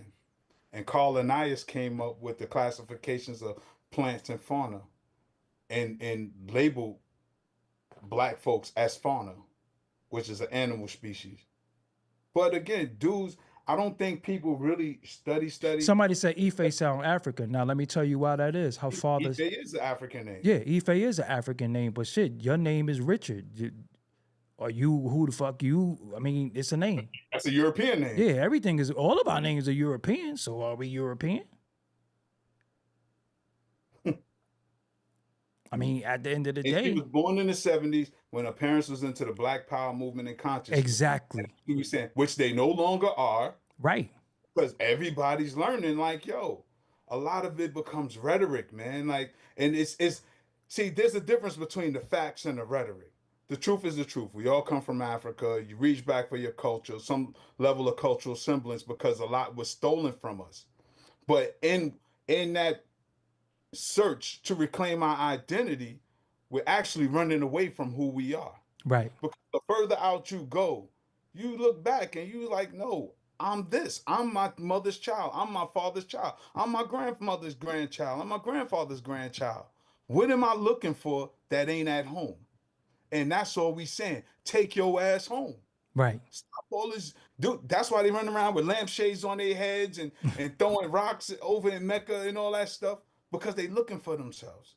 And they journey. joining, again, they're joining something. You're joining something that you followed and believed in somebody's doctrine. What's your family's doctrine? What did your family, what did your grandmother, what did your great-grandmother, do you know them? Did you know them? Some of you don't. Unfortunately, I'm not even clowning you for that, because we lost a lot of people in this war during the crack, during segregation. During murder. Exactly. We lost a lot of people. People got knocked off. But what you're not gonna do is tell me what I am, but telling me what somebody is, and you got a leader. I don't got no leader. The leader of my family is the matriarch, is my grandmother. We all listen to my grandmother. And after my older brother passed away, he was the firstborn grandson. He was everybody's older brother. After he passed away, we had my cousin Mushy, who has my first name because he was named after my father, because my father was going to the Vietnam War. My father was a veteran. He didn't have no namesake. I wasn't born. So they named my aunt, which is not his sister, is my mother's sister, named her son after my father to keep his name alive, just in case he don't make it from Vietnam. So what happened was he passed away via suicide. That's why all that shit is serious to me. That's why I always talk about mental health, because my first cousin committed suicide. So after them, when we dealing with the men, because my aunt passed away, which was Tad's mother, because my older sister passed away, which was Tad's older sister, even though we cousins, when my older brother passed away, which we all brothers, what happened was me and Tad got past the reins of the patriarchs of the family. Because all of our uncles is gone. It's just me and him. So that's why we stand so strong. Hold up. The ones that are here still respect us because of the men we grew into. Exactly. And that's why when y'all see me talk about Zuri, who is my goddaughter, she's also my cousin, but that's his granddaughter. And y'all say me and him look alike, that's his granddaughter. So she's supposed to look like me and my family because we are related. And y'all know how much I care about the children. Why? Because that's my family. We don't teach them anything but to love family. Read this book, read that book. But we also teach them the value of family. All attached children know each other. All of them hang out. When his children have a problem, they call me, which they're... You know, I was hanging out last night. Right. Me, Khaled, Buddy, and Cromain. My nephew, Cromain. Right. You know Cromain. But, and Tad middle son, I raised him. That's why his name is Buddy. He was in the crib when Biggie was in the crib, hitting play on a SB 1200 in Pampers. Facts. When Biggie was recording, Buddy was there. That's why he grew up. I say, yo, Buddy, you want to come out to go interview with T.I.? Nah, I'm good.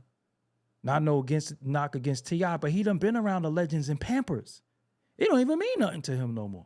Last time I think he hung with me, I went to interview Rowdy Rebel. That's where he's like, I go. You was there too. Oh, he got locked up. Right, yeah, you was there. You get what I'm saying? So what y'all not gonna do is say, oh, you're not African no more. Listen, respectfully, I never felt like I was. I never had no connection. And one thing I'm not gonna do is read no goddamn book and say, oh, this is me. No, I gotta go off for historical facts, documents, and evidence via pictures, oral tradition, and what I could see.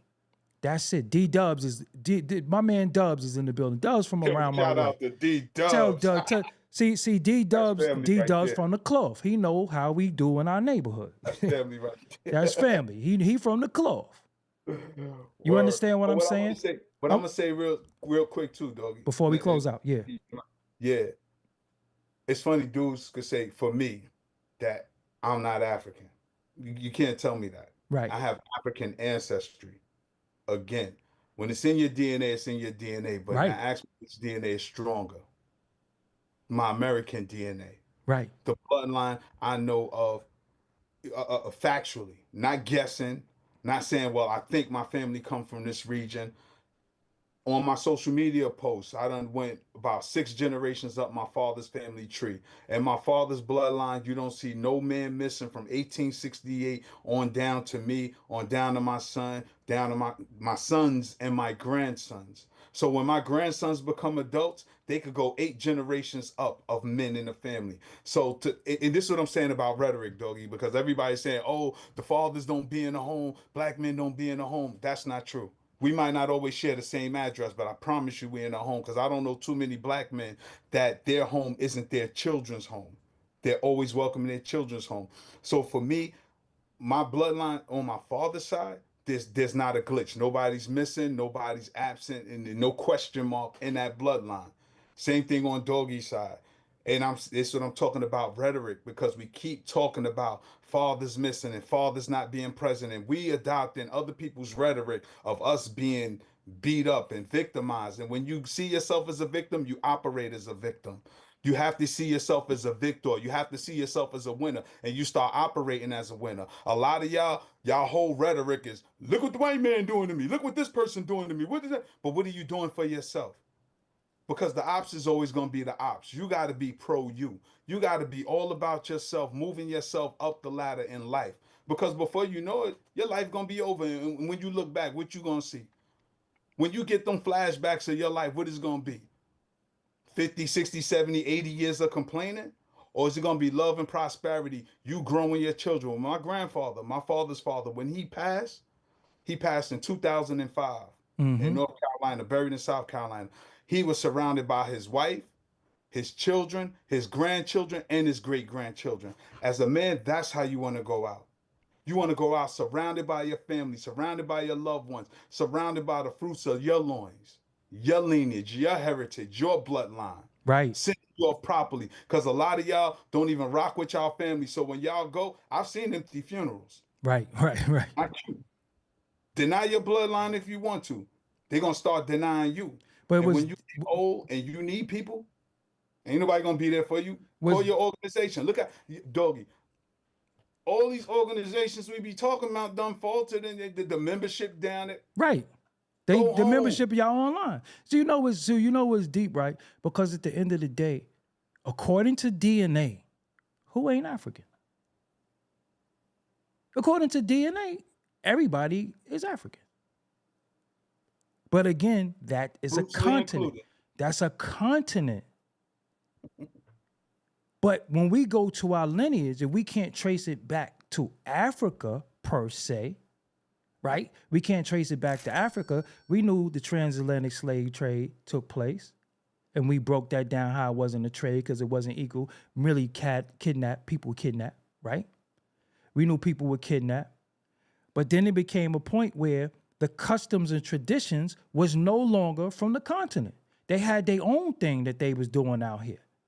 They had their own thing. They had to make their own food. They had to have their own culture based off of what they had in America. And that's what we're talking about.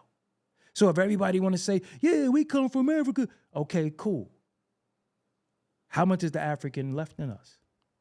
And some of us was still here. Some of us was free that got captured. Some people was free because y'all think slavery was only in the South. Y'all bugging. They had kidnap clubs in the North. This is what I'm saying. Where they kidnap you in the North and then take you down South and put you on a plantation. This is what I'm saying. Gloria Solomon Northup. Right. And 12 years a slave. Right. So he's not the only one. What I'm saying, it became a point where some of us made do of what we had being here. And now you America now. What did Fiddler tell Kunta? And we know that's mythos, but I read Roots though. The book is like this big, over 1,000 pages. You America now. So they tried to beat the Africa out of him, and eventually they did.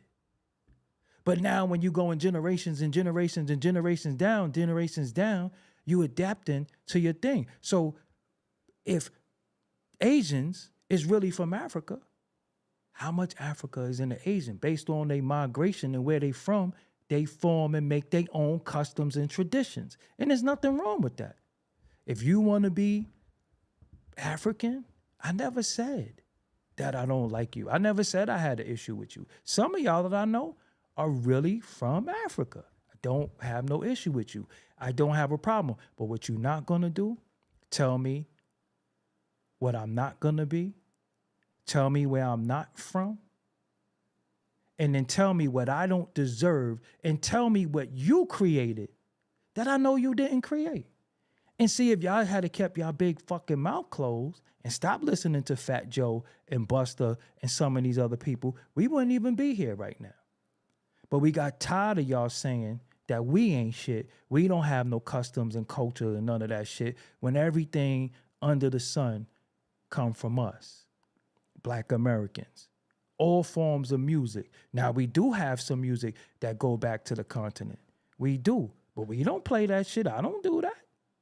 I do hip hop that was created off of soul music, that was created from the blues, that really came from the plantation. They were singing songs to pass the time. They made up songs to pass the time. It's called an old Negro spiritual. That's where the blues come from. That's where country come from. That's where folk music come from. The fiddle, the banjo, all of that shit.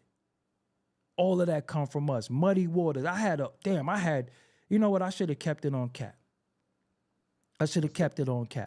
So again, if you want to be a Black American and you want to be FBA, who is somebody to tell you what you not? Because at the end of the day, when a nigga tell you free from outer space, I don't judge. And y'all niggas was telling me y'all from outer space.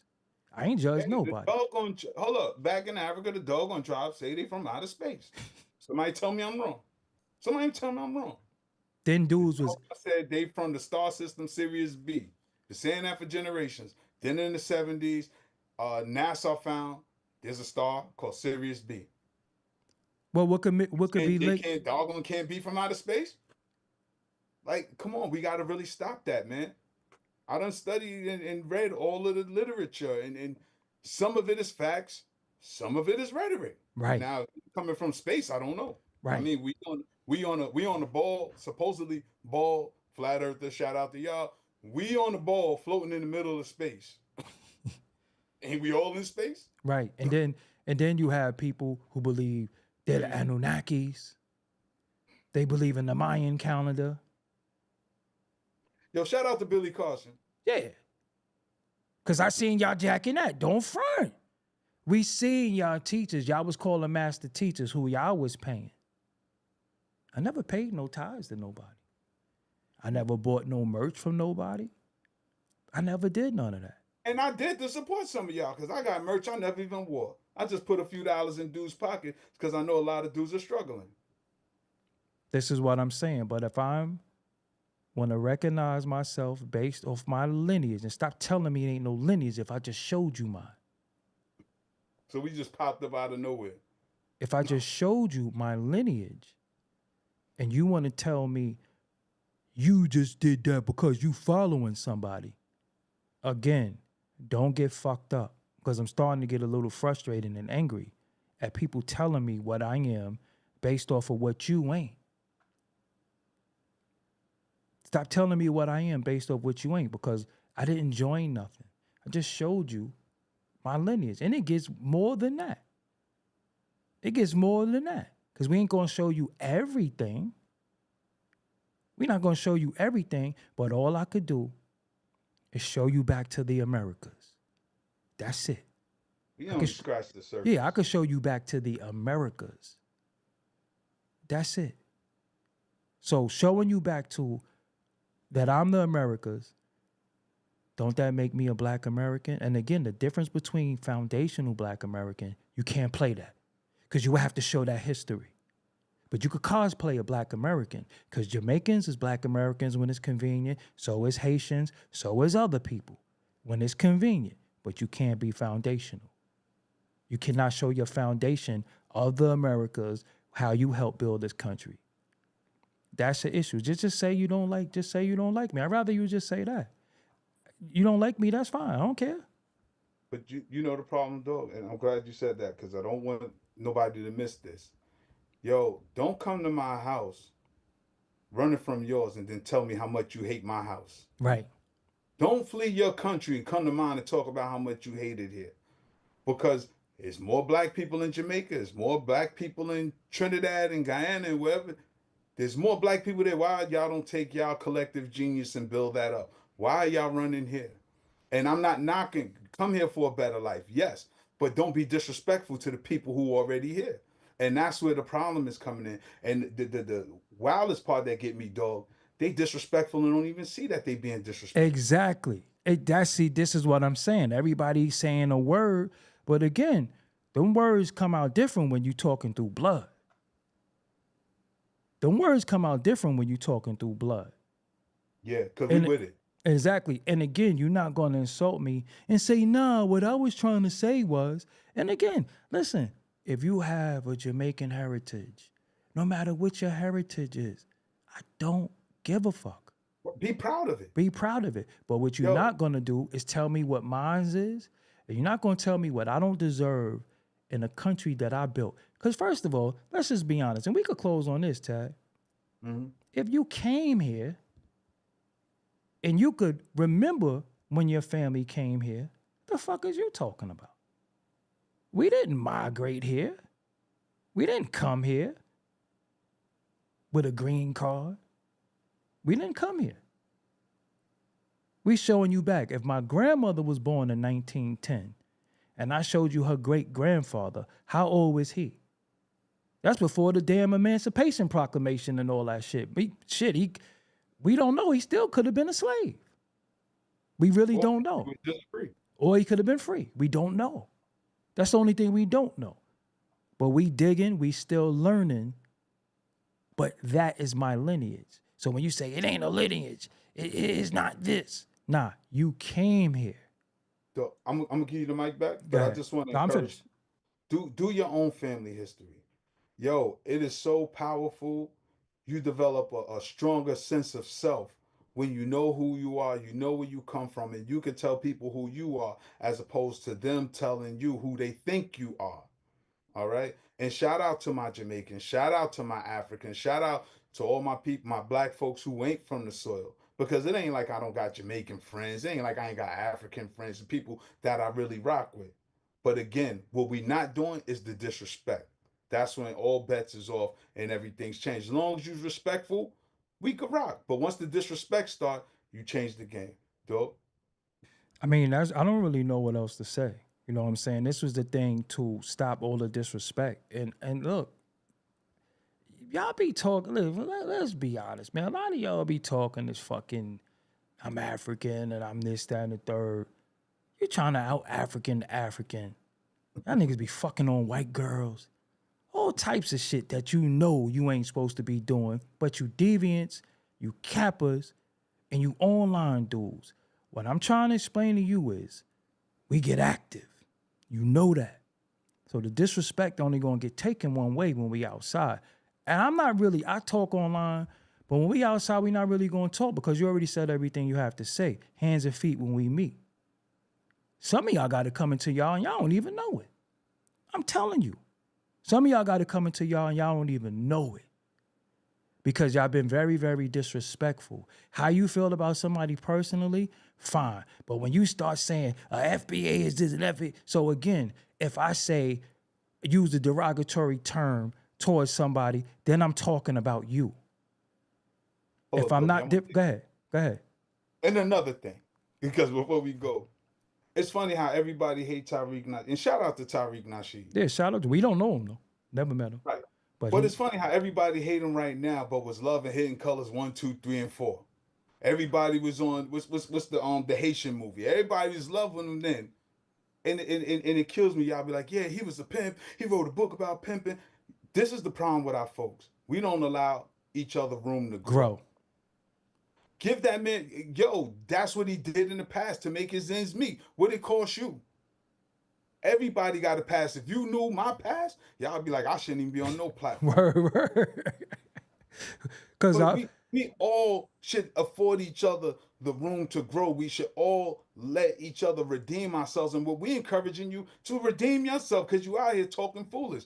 Dudes in the chat from the yellow bus and all that. Dumb thugs on the internet. Like, please stop. This is the real world. Stop letting this internet stuff get you confused on what it really is. Because death is real. Violence is real. Punches in the face is real. Like, let that man do his business. Because that's all it is. It's a business. And he's educating people to get your business in order. He sell you a movie. He sell you a book. You like it, you buy it. You don't, keep it moving. Right. That's it. But what we trying to say is, if we didn't allow Malcolm the room to grow, where would we be? He'd still be Detroit Red. People talk negative about Dr. King. I still hear people regurgitate he cheated on Coretta, but nobody produced one shred of evidence other than the rumors. We have to stop that. We have to stop being so critical of each other. If I want to be from America, let me. If I want to be from Brooklyn, let me. If I want to be from Ike Boulan, let me.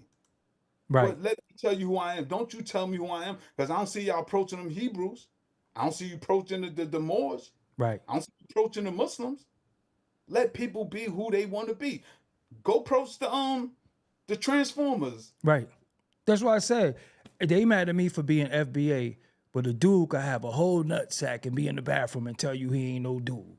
And nobody putting in no work. They ain't even talk about that because now they deal. And again, what happened was us who recognized ourselves as FBAs was tired of the disrespect from others. Now we fighting back. And we fighting back literally, figuratively, and physically. And now you're saying we being divisive. But when y'all was calling us Yankee boys and all this shit like that, and Morenos and all this shit, you had all these names for us. We just wore it. I still don't call nobody a name. But what you're not going to do is tell me what we don't. See, this is the most important thing. And people, if you don't take nothing from what we said tonight, take this with you. What you're not going to do is tell us what we don't deserve in the country we built because you have some political power and you don't understand the social construct of being a Black American because you don't resonate with that because you are an immigrant or you came here or you mixed or you have this or you want to tell the people who built this country, you're not going to tell us what we don't deserve and you're not going to tell us what we didn't create.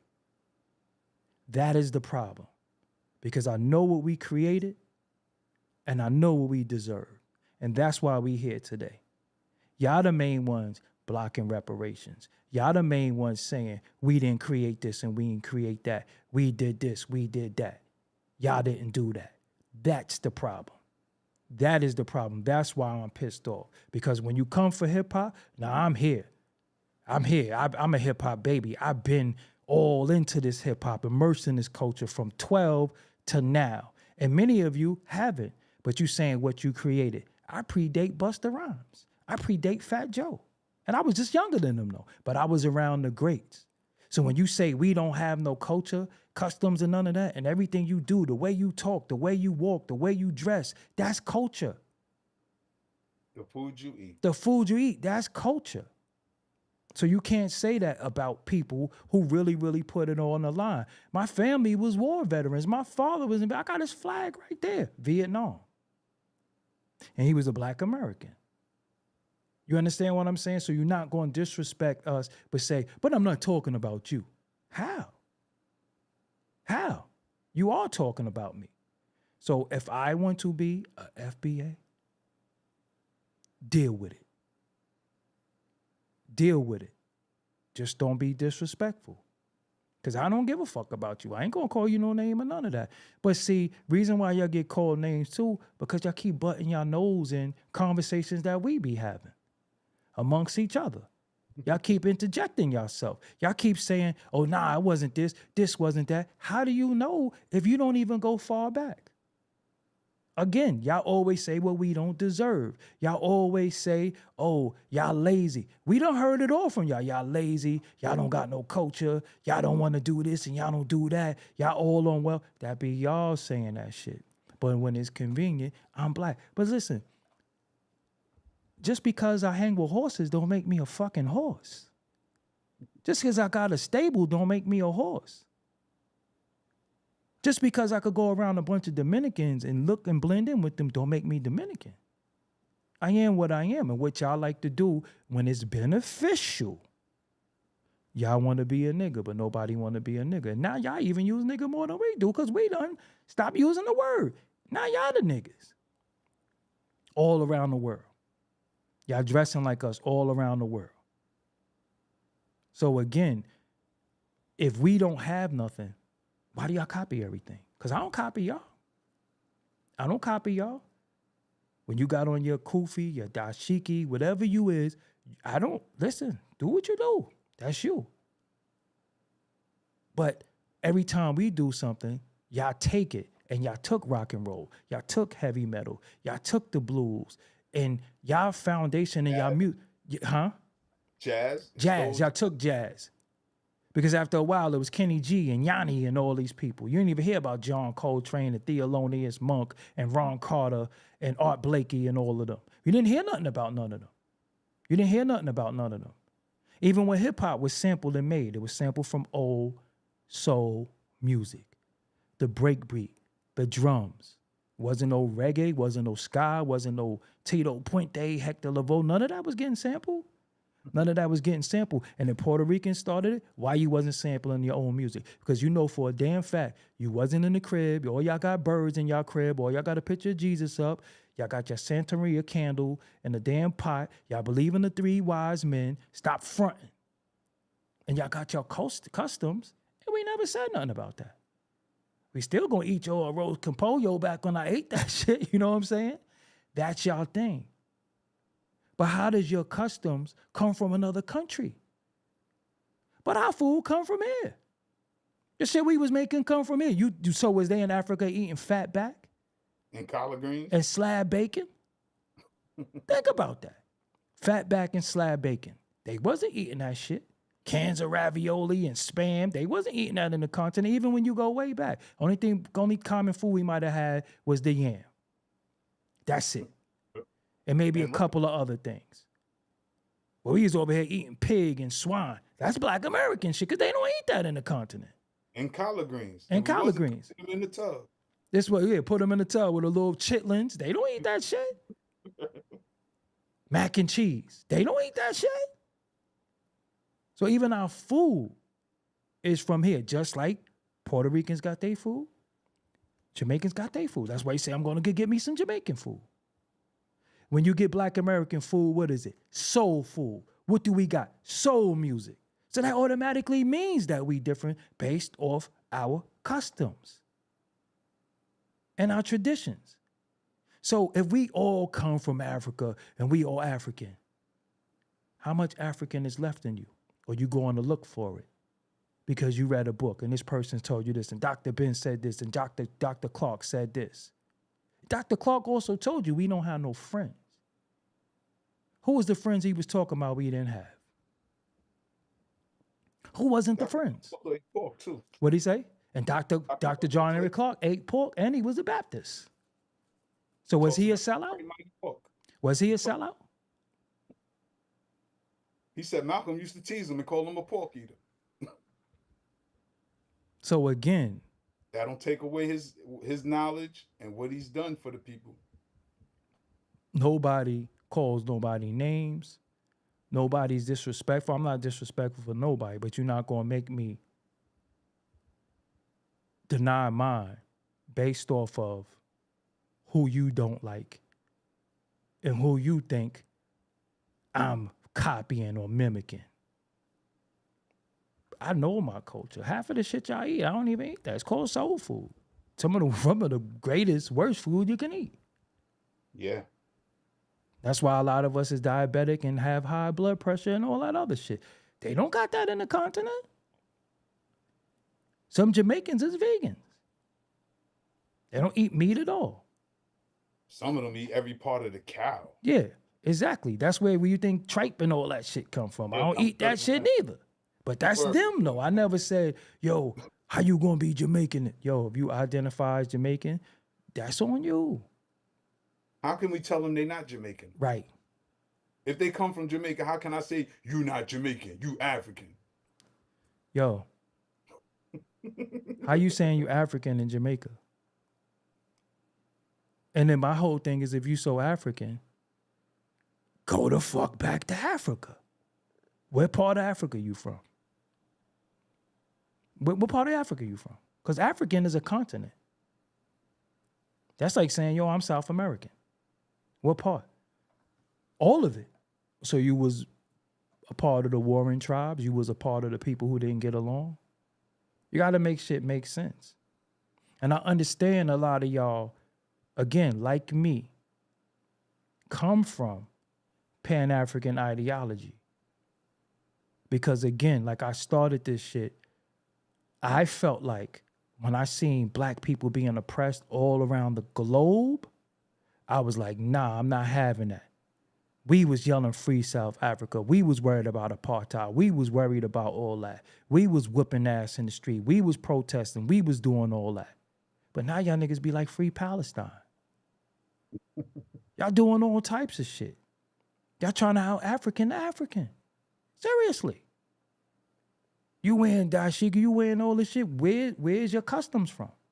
So your customs is just from all of the country. So are you an Ethiopian? Are you an East African, a South African, or West African, or North African? Oh, I get it. Y'all pick and choose. You Rastafarian, East Africa. Haile Selassie, real name was Rastafari.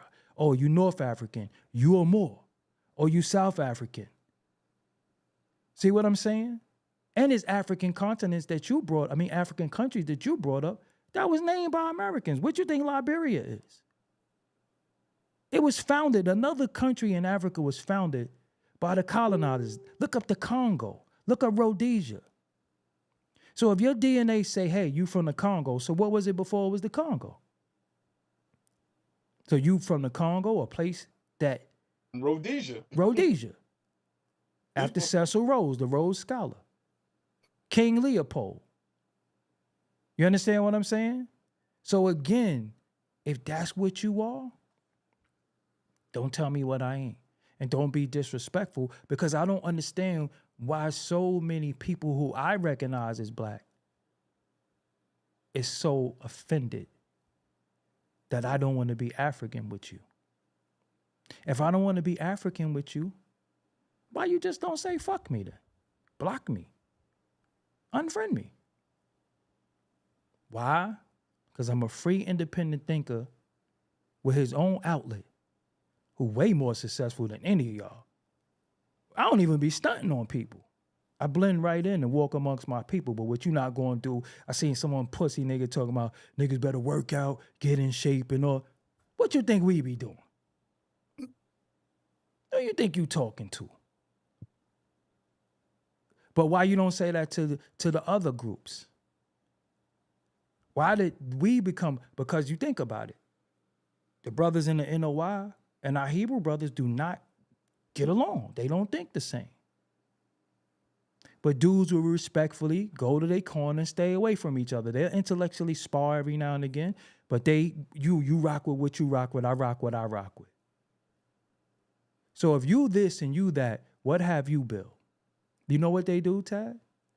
What's that? They build a family. They build a immediate family, but want to act like they care about the diaspora of black people and African people. You're lying. How much money you sent back to Africa? Where's your village out there? What was named after you out there? How many times have you been there? Do you have a passport?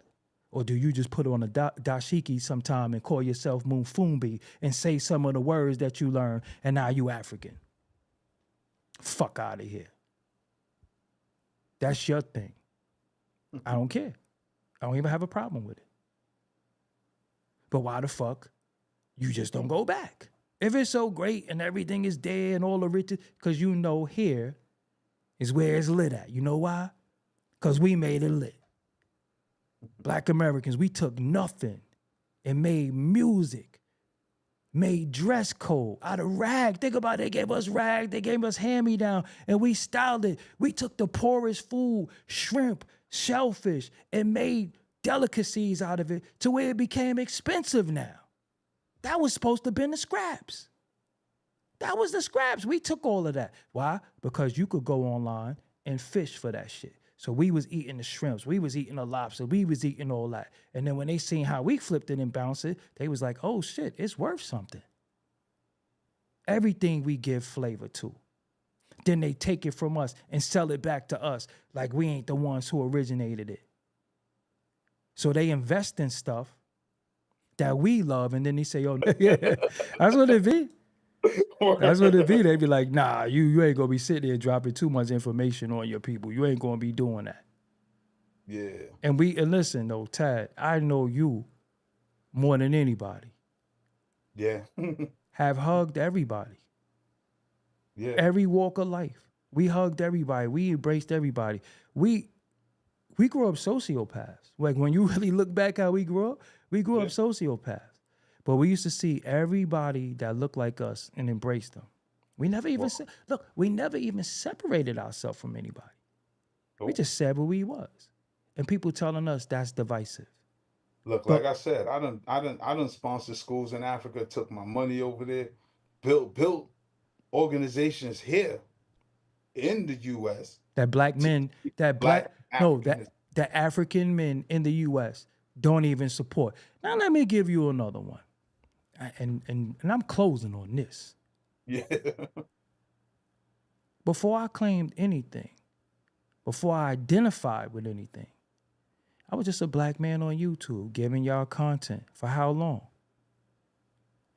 Everybody who's not an FBA, why do they got more subscribers than me? Why do they got biggest platforms? And I'm the originator. So they supportive, so supportive of me. And it's niggas who I supported. I interviewed all y'all niggas. I interviewed all y'all. They gave them game too. All walks of life and gave them game. Niggas won't even subscribe or share my shit. But mad at me because of my lineage. But then the others who got the big mouths and the big platforms could say, y'all don't got no culture. Know why? Because y'all going to support them before you support me. Because for some reason, you think you're in competition with me. You think we in competition. You think we're equal somehow. And I never, again, I invited everybody, no matter what walk of life you had, whether you was Moorish, Hebrew, Muslim, NOI, African Synod, I had everybody here on the platform. Everybody. Even some of you crazy space niggas had y'all too. Nigga who think you opening portals and all that shit. I had all y'all too. Never said I don't fuck with nobody. And everybody. You know the sad part, go ahead. We met some good dudes, some real good dudes, and then we met dudes who act like they good dudes, are secretly are chicks. Right, and get online and play. Yeah, cause get online and play. That's everybody know me. I've always said the internet is the coward's playground. Right. We everywhere. We was at the Alhambra Ballroom. We was on 125th. We was at the Restoration. Everywhere there was an event, we was pulling up to support our black people. We was there. Yo, and look, it didn't matter what they went by. That's how folks, let's go. And Tad, let's keep it real. We used to go there for that action. We used to go there and be like, yo, nah, we got to go protect people. Remember, had Dr. Umar been right and exact, he tried to throw an event on our block at the church. And got canceled. Because he ain't had no security. But I want to acknowledge some people right quick. We have Crew, Reality. He became a member and made other people members. So I definitely respect that. We got Elmatic, that's a part of that Green Gang, Mega Bills, Bville 127, Black Rain TV, and Thomas Cito. So I appreciate you, man. I appreciate all of y'all for rocking with us, man. And again, this is me and my first cousin. We are more like brothers. And the funniest thing about us, man, we show love and reverence to everybody. But once he started showing our lineage and saying what we were, he got a lot of pushback and resistance. And I'm going to be real, a lot of shit I'm saying tonight is more out of hurt than it is anger. Because I thought dudes was... hurt people. Yeah. Remember that. Hurt people. Hurt people.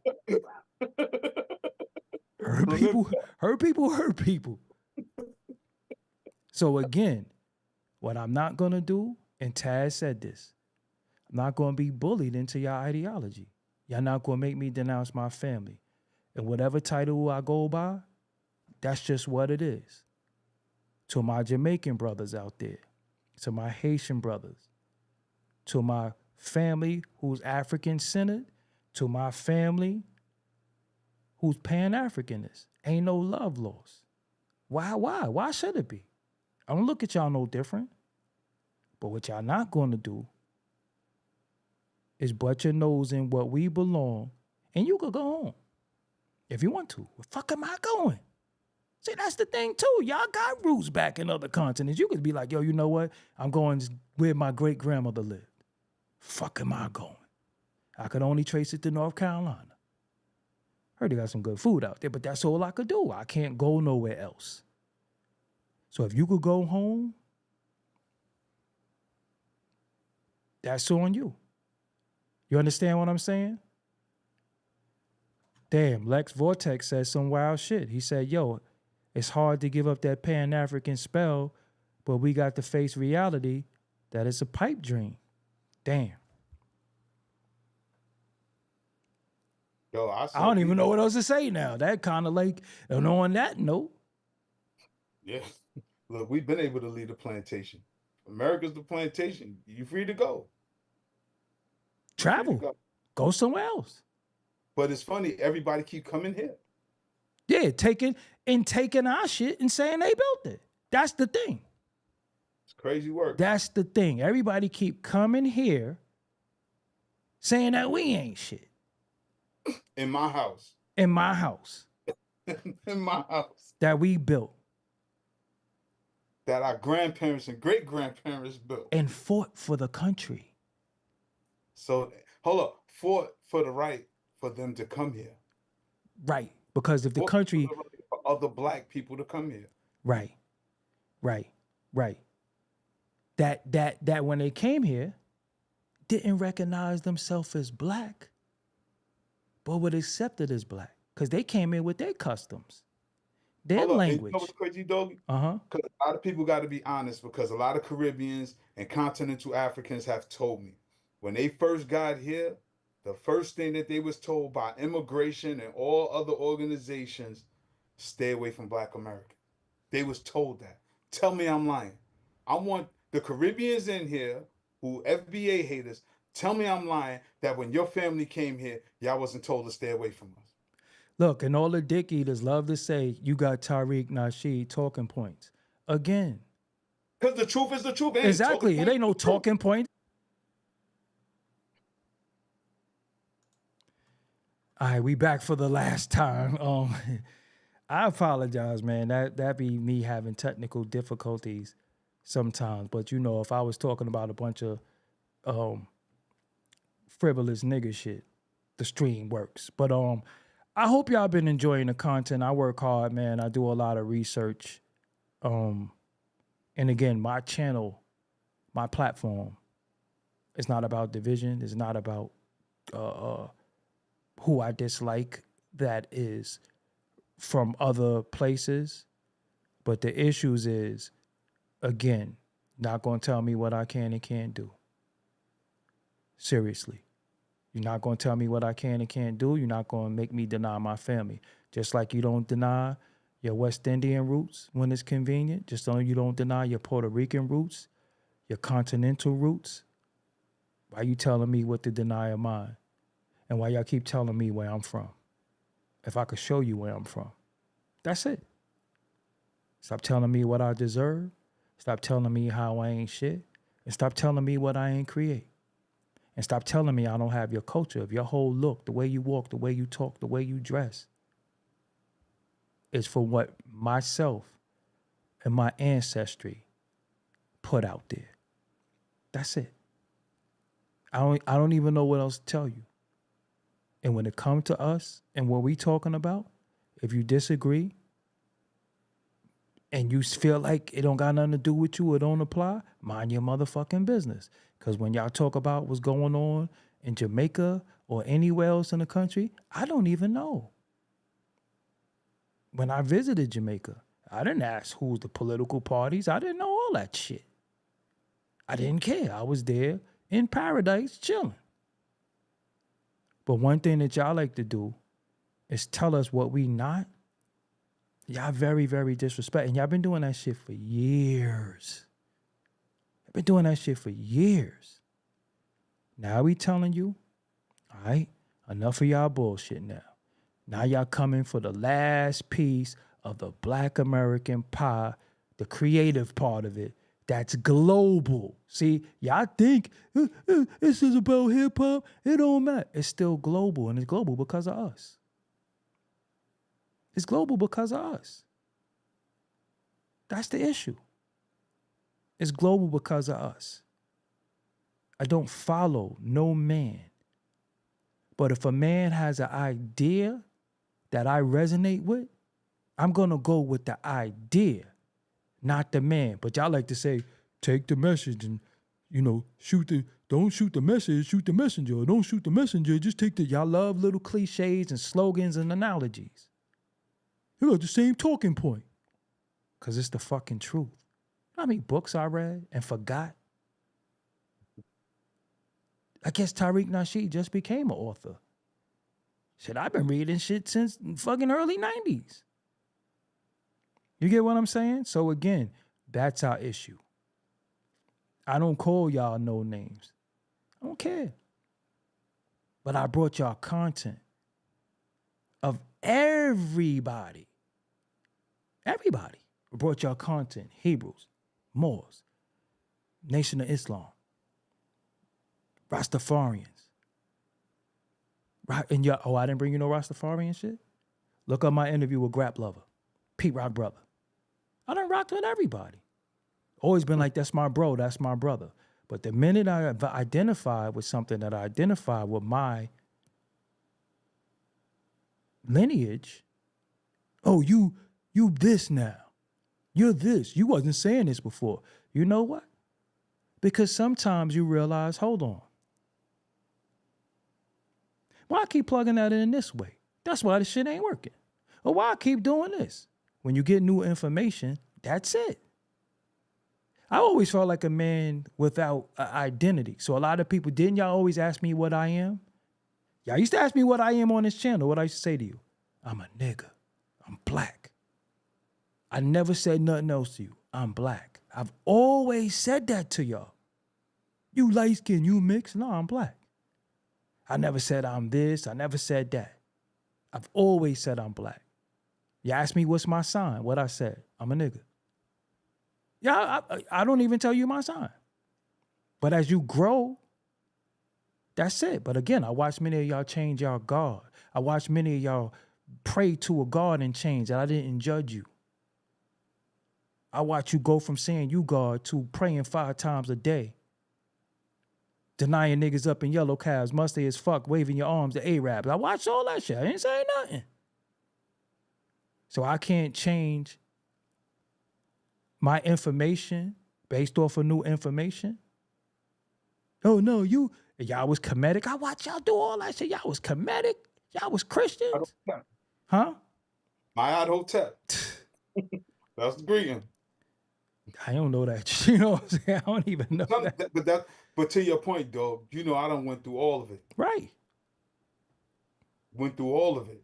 So it ain't nothing I'm making up. And it don't minimize the knowledge that we learn. Right. But this for to learn. The problem is dudes get a little idea, they get stuck on it. They don't even develop it. They just in love with the rhetoric. Right. Like I said, once you do all this study, all it's gonna do is bring you back home.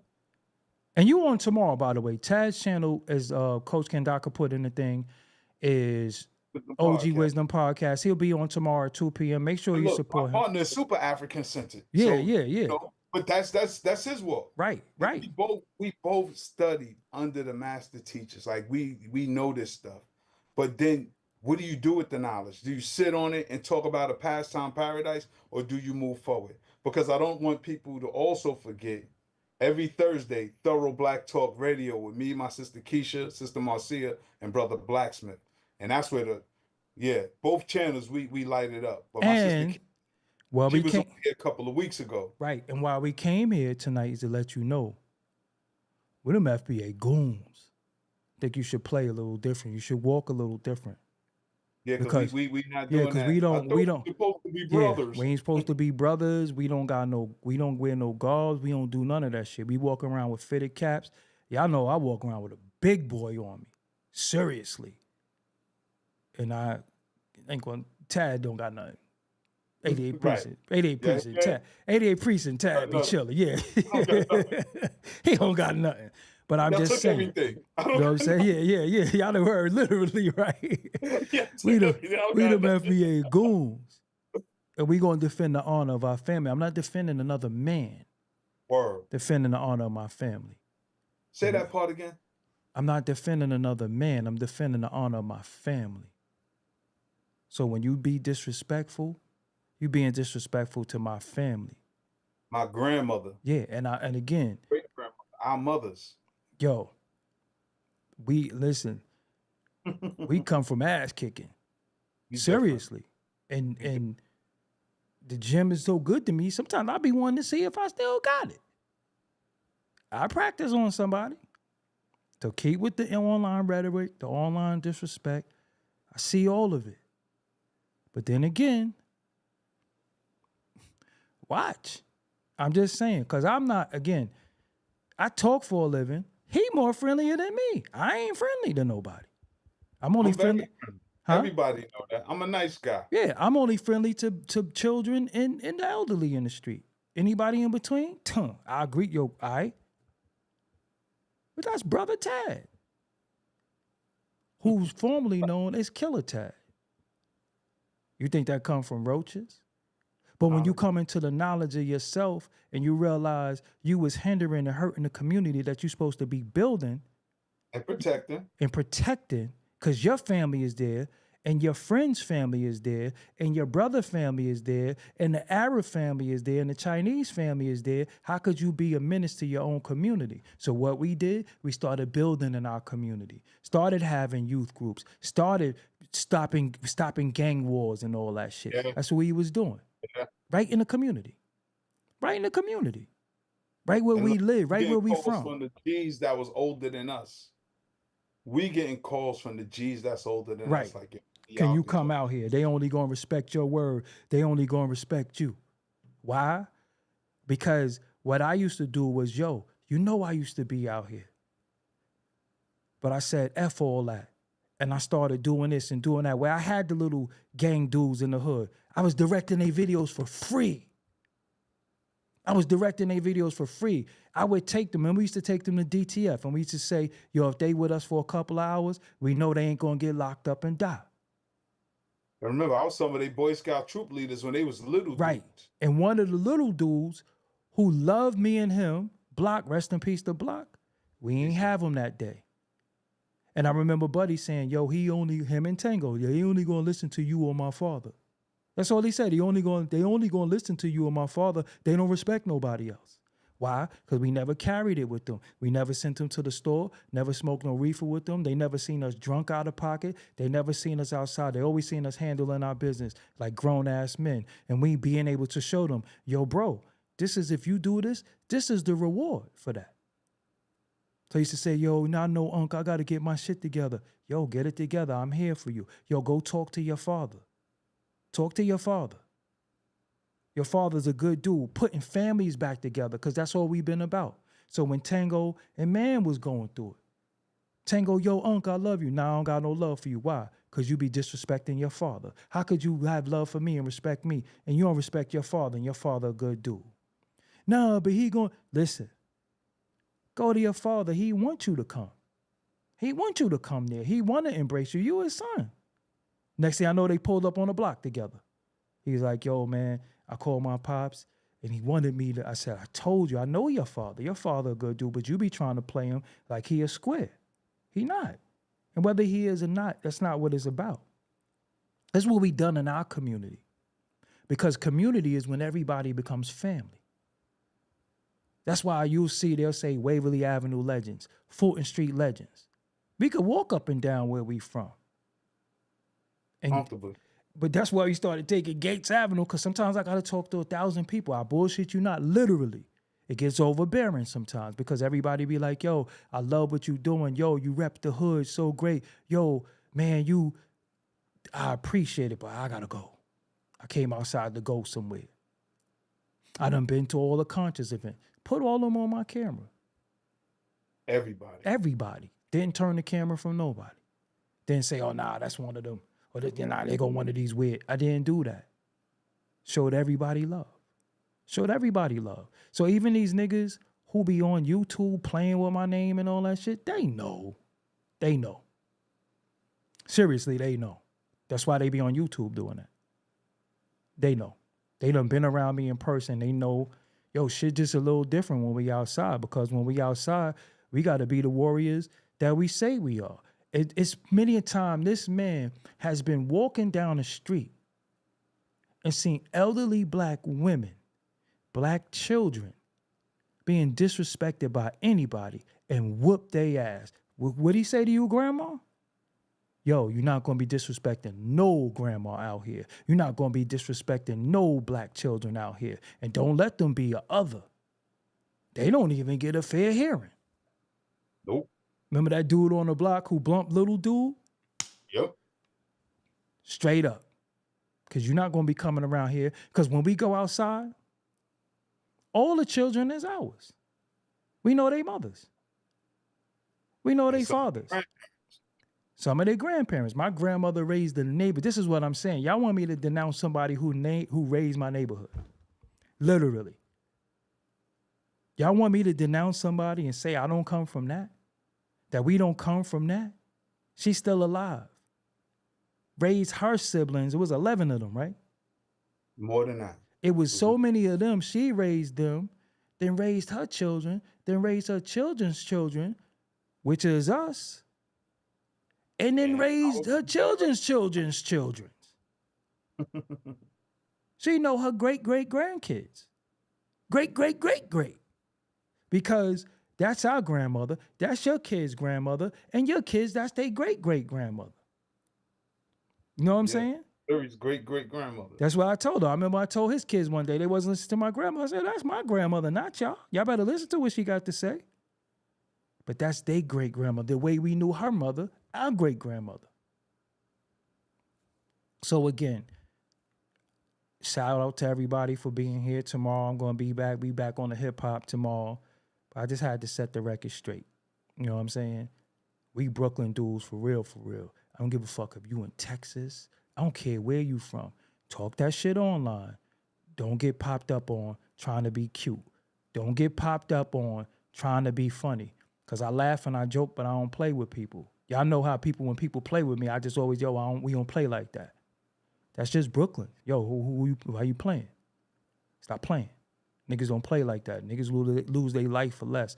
Or get stolen. Y'all don't come from that. Y'all don't come from art of violence. I don't care where you from. And some of y'all come from where y'all always cussed these. Y'all was dope fiends, smoked out. And I'm talking about not your parents, you. You. You. We don't got no track record of smashing white chicks. We don't got none of that stuff y'all got. We don't got none of that. And one of the things we do is respect the elders. That's it. But even in respecting the elders with their ideologies, we got to add on, because like Tad told y'all before, the elders was talking about the future. Y'all keep talking about the past with the elders. So what are you building in the future? All y'all keep talking about is, yeah, when I remember, let's take it back to time is going forwards. It ain't going backwards. We at a time where we going forward. We going forward. Too. It's a time right now you can talk to your phone. Your phone gonna have a goddamn whole conversation. But anyway, Tad, close us out. Yeah, we just definitely want to thank everybody for rocking out with us. Shout out to all my FBA. Shout out to my African-centered people, man. This all us. Shout out to all the black folks, man. But again, we encouraging y'all to do your own family genealogy, learn your own bloodline, whether you're from America, whether you're from Jamaica, Africa, wherever you're from, learn your family history. Stop adopting other people's ideas and rhetoric. Stand on your own. Again, catch me on OG Wisdom Podcast tomorrow with me and my partner, C. Gutter. And again, every Thursday, definitely a Thorough Black Talk with me and my sister Keisha. That's Thursdays at 8 p.m. Thorough Black Talk Radio. All right? That's it. Doggie Diamonds did this.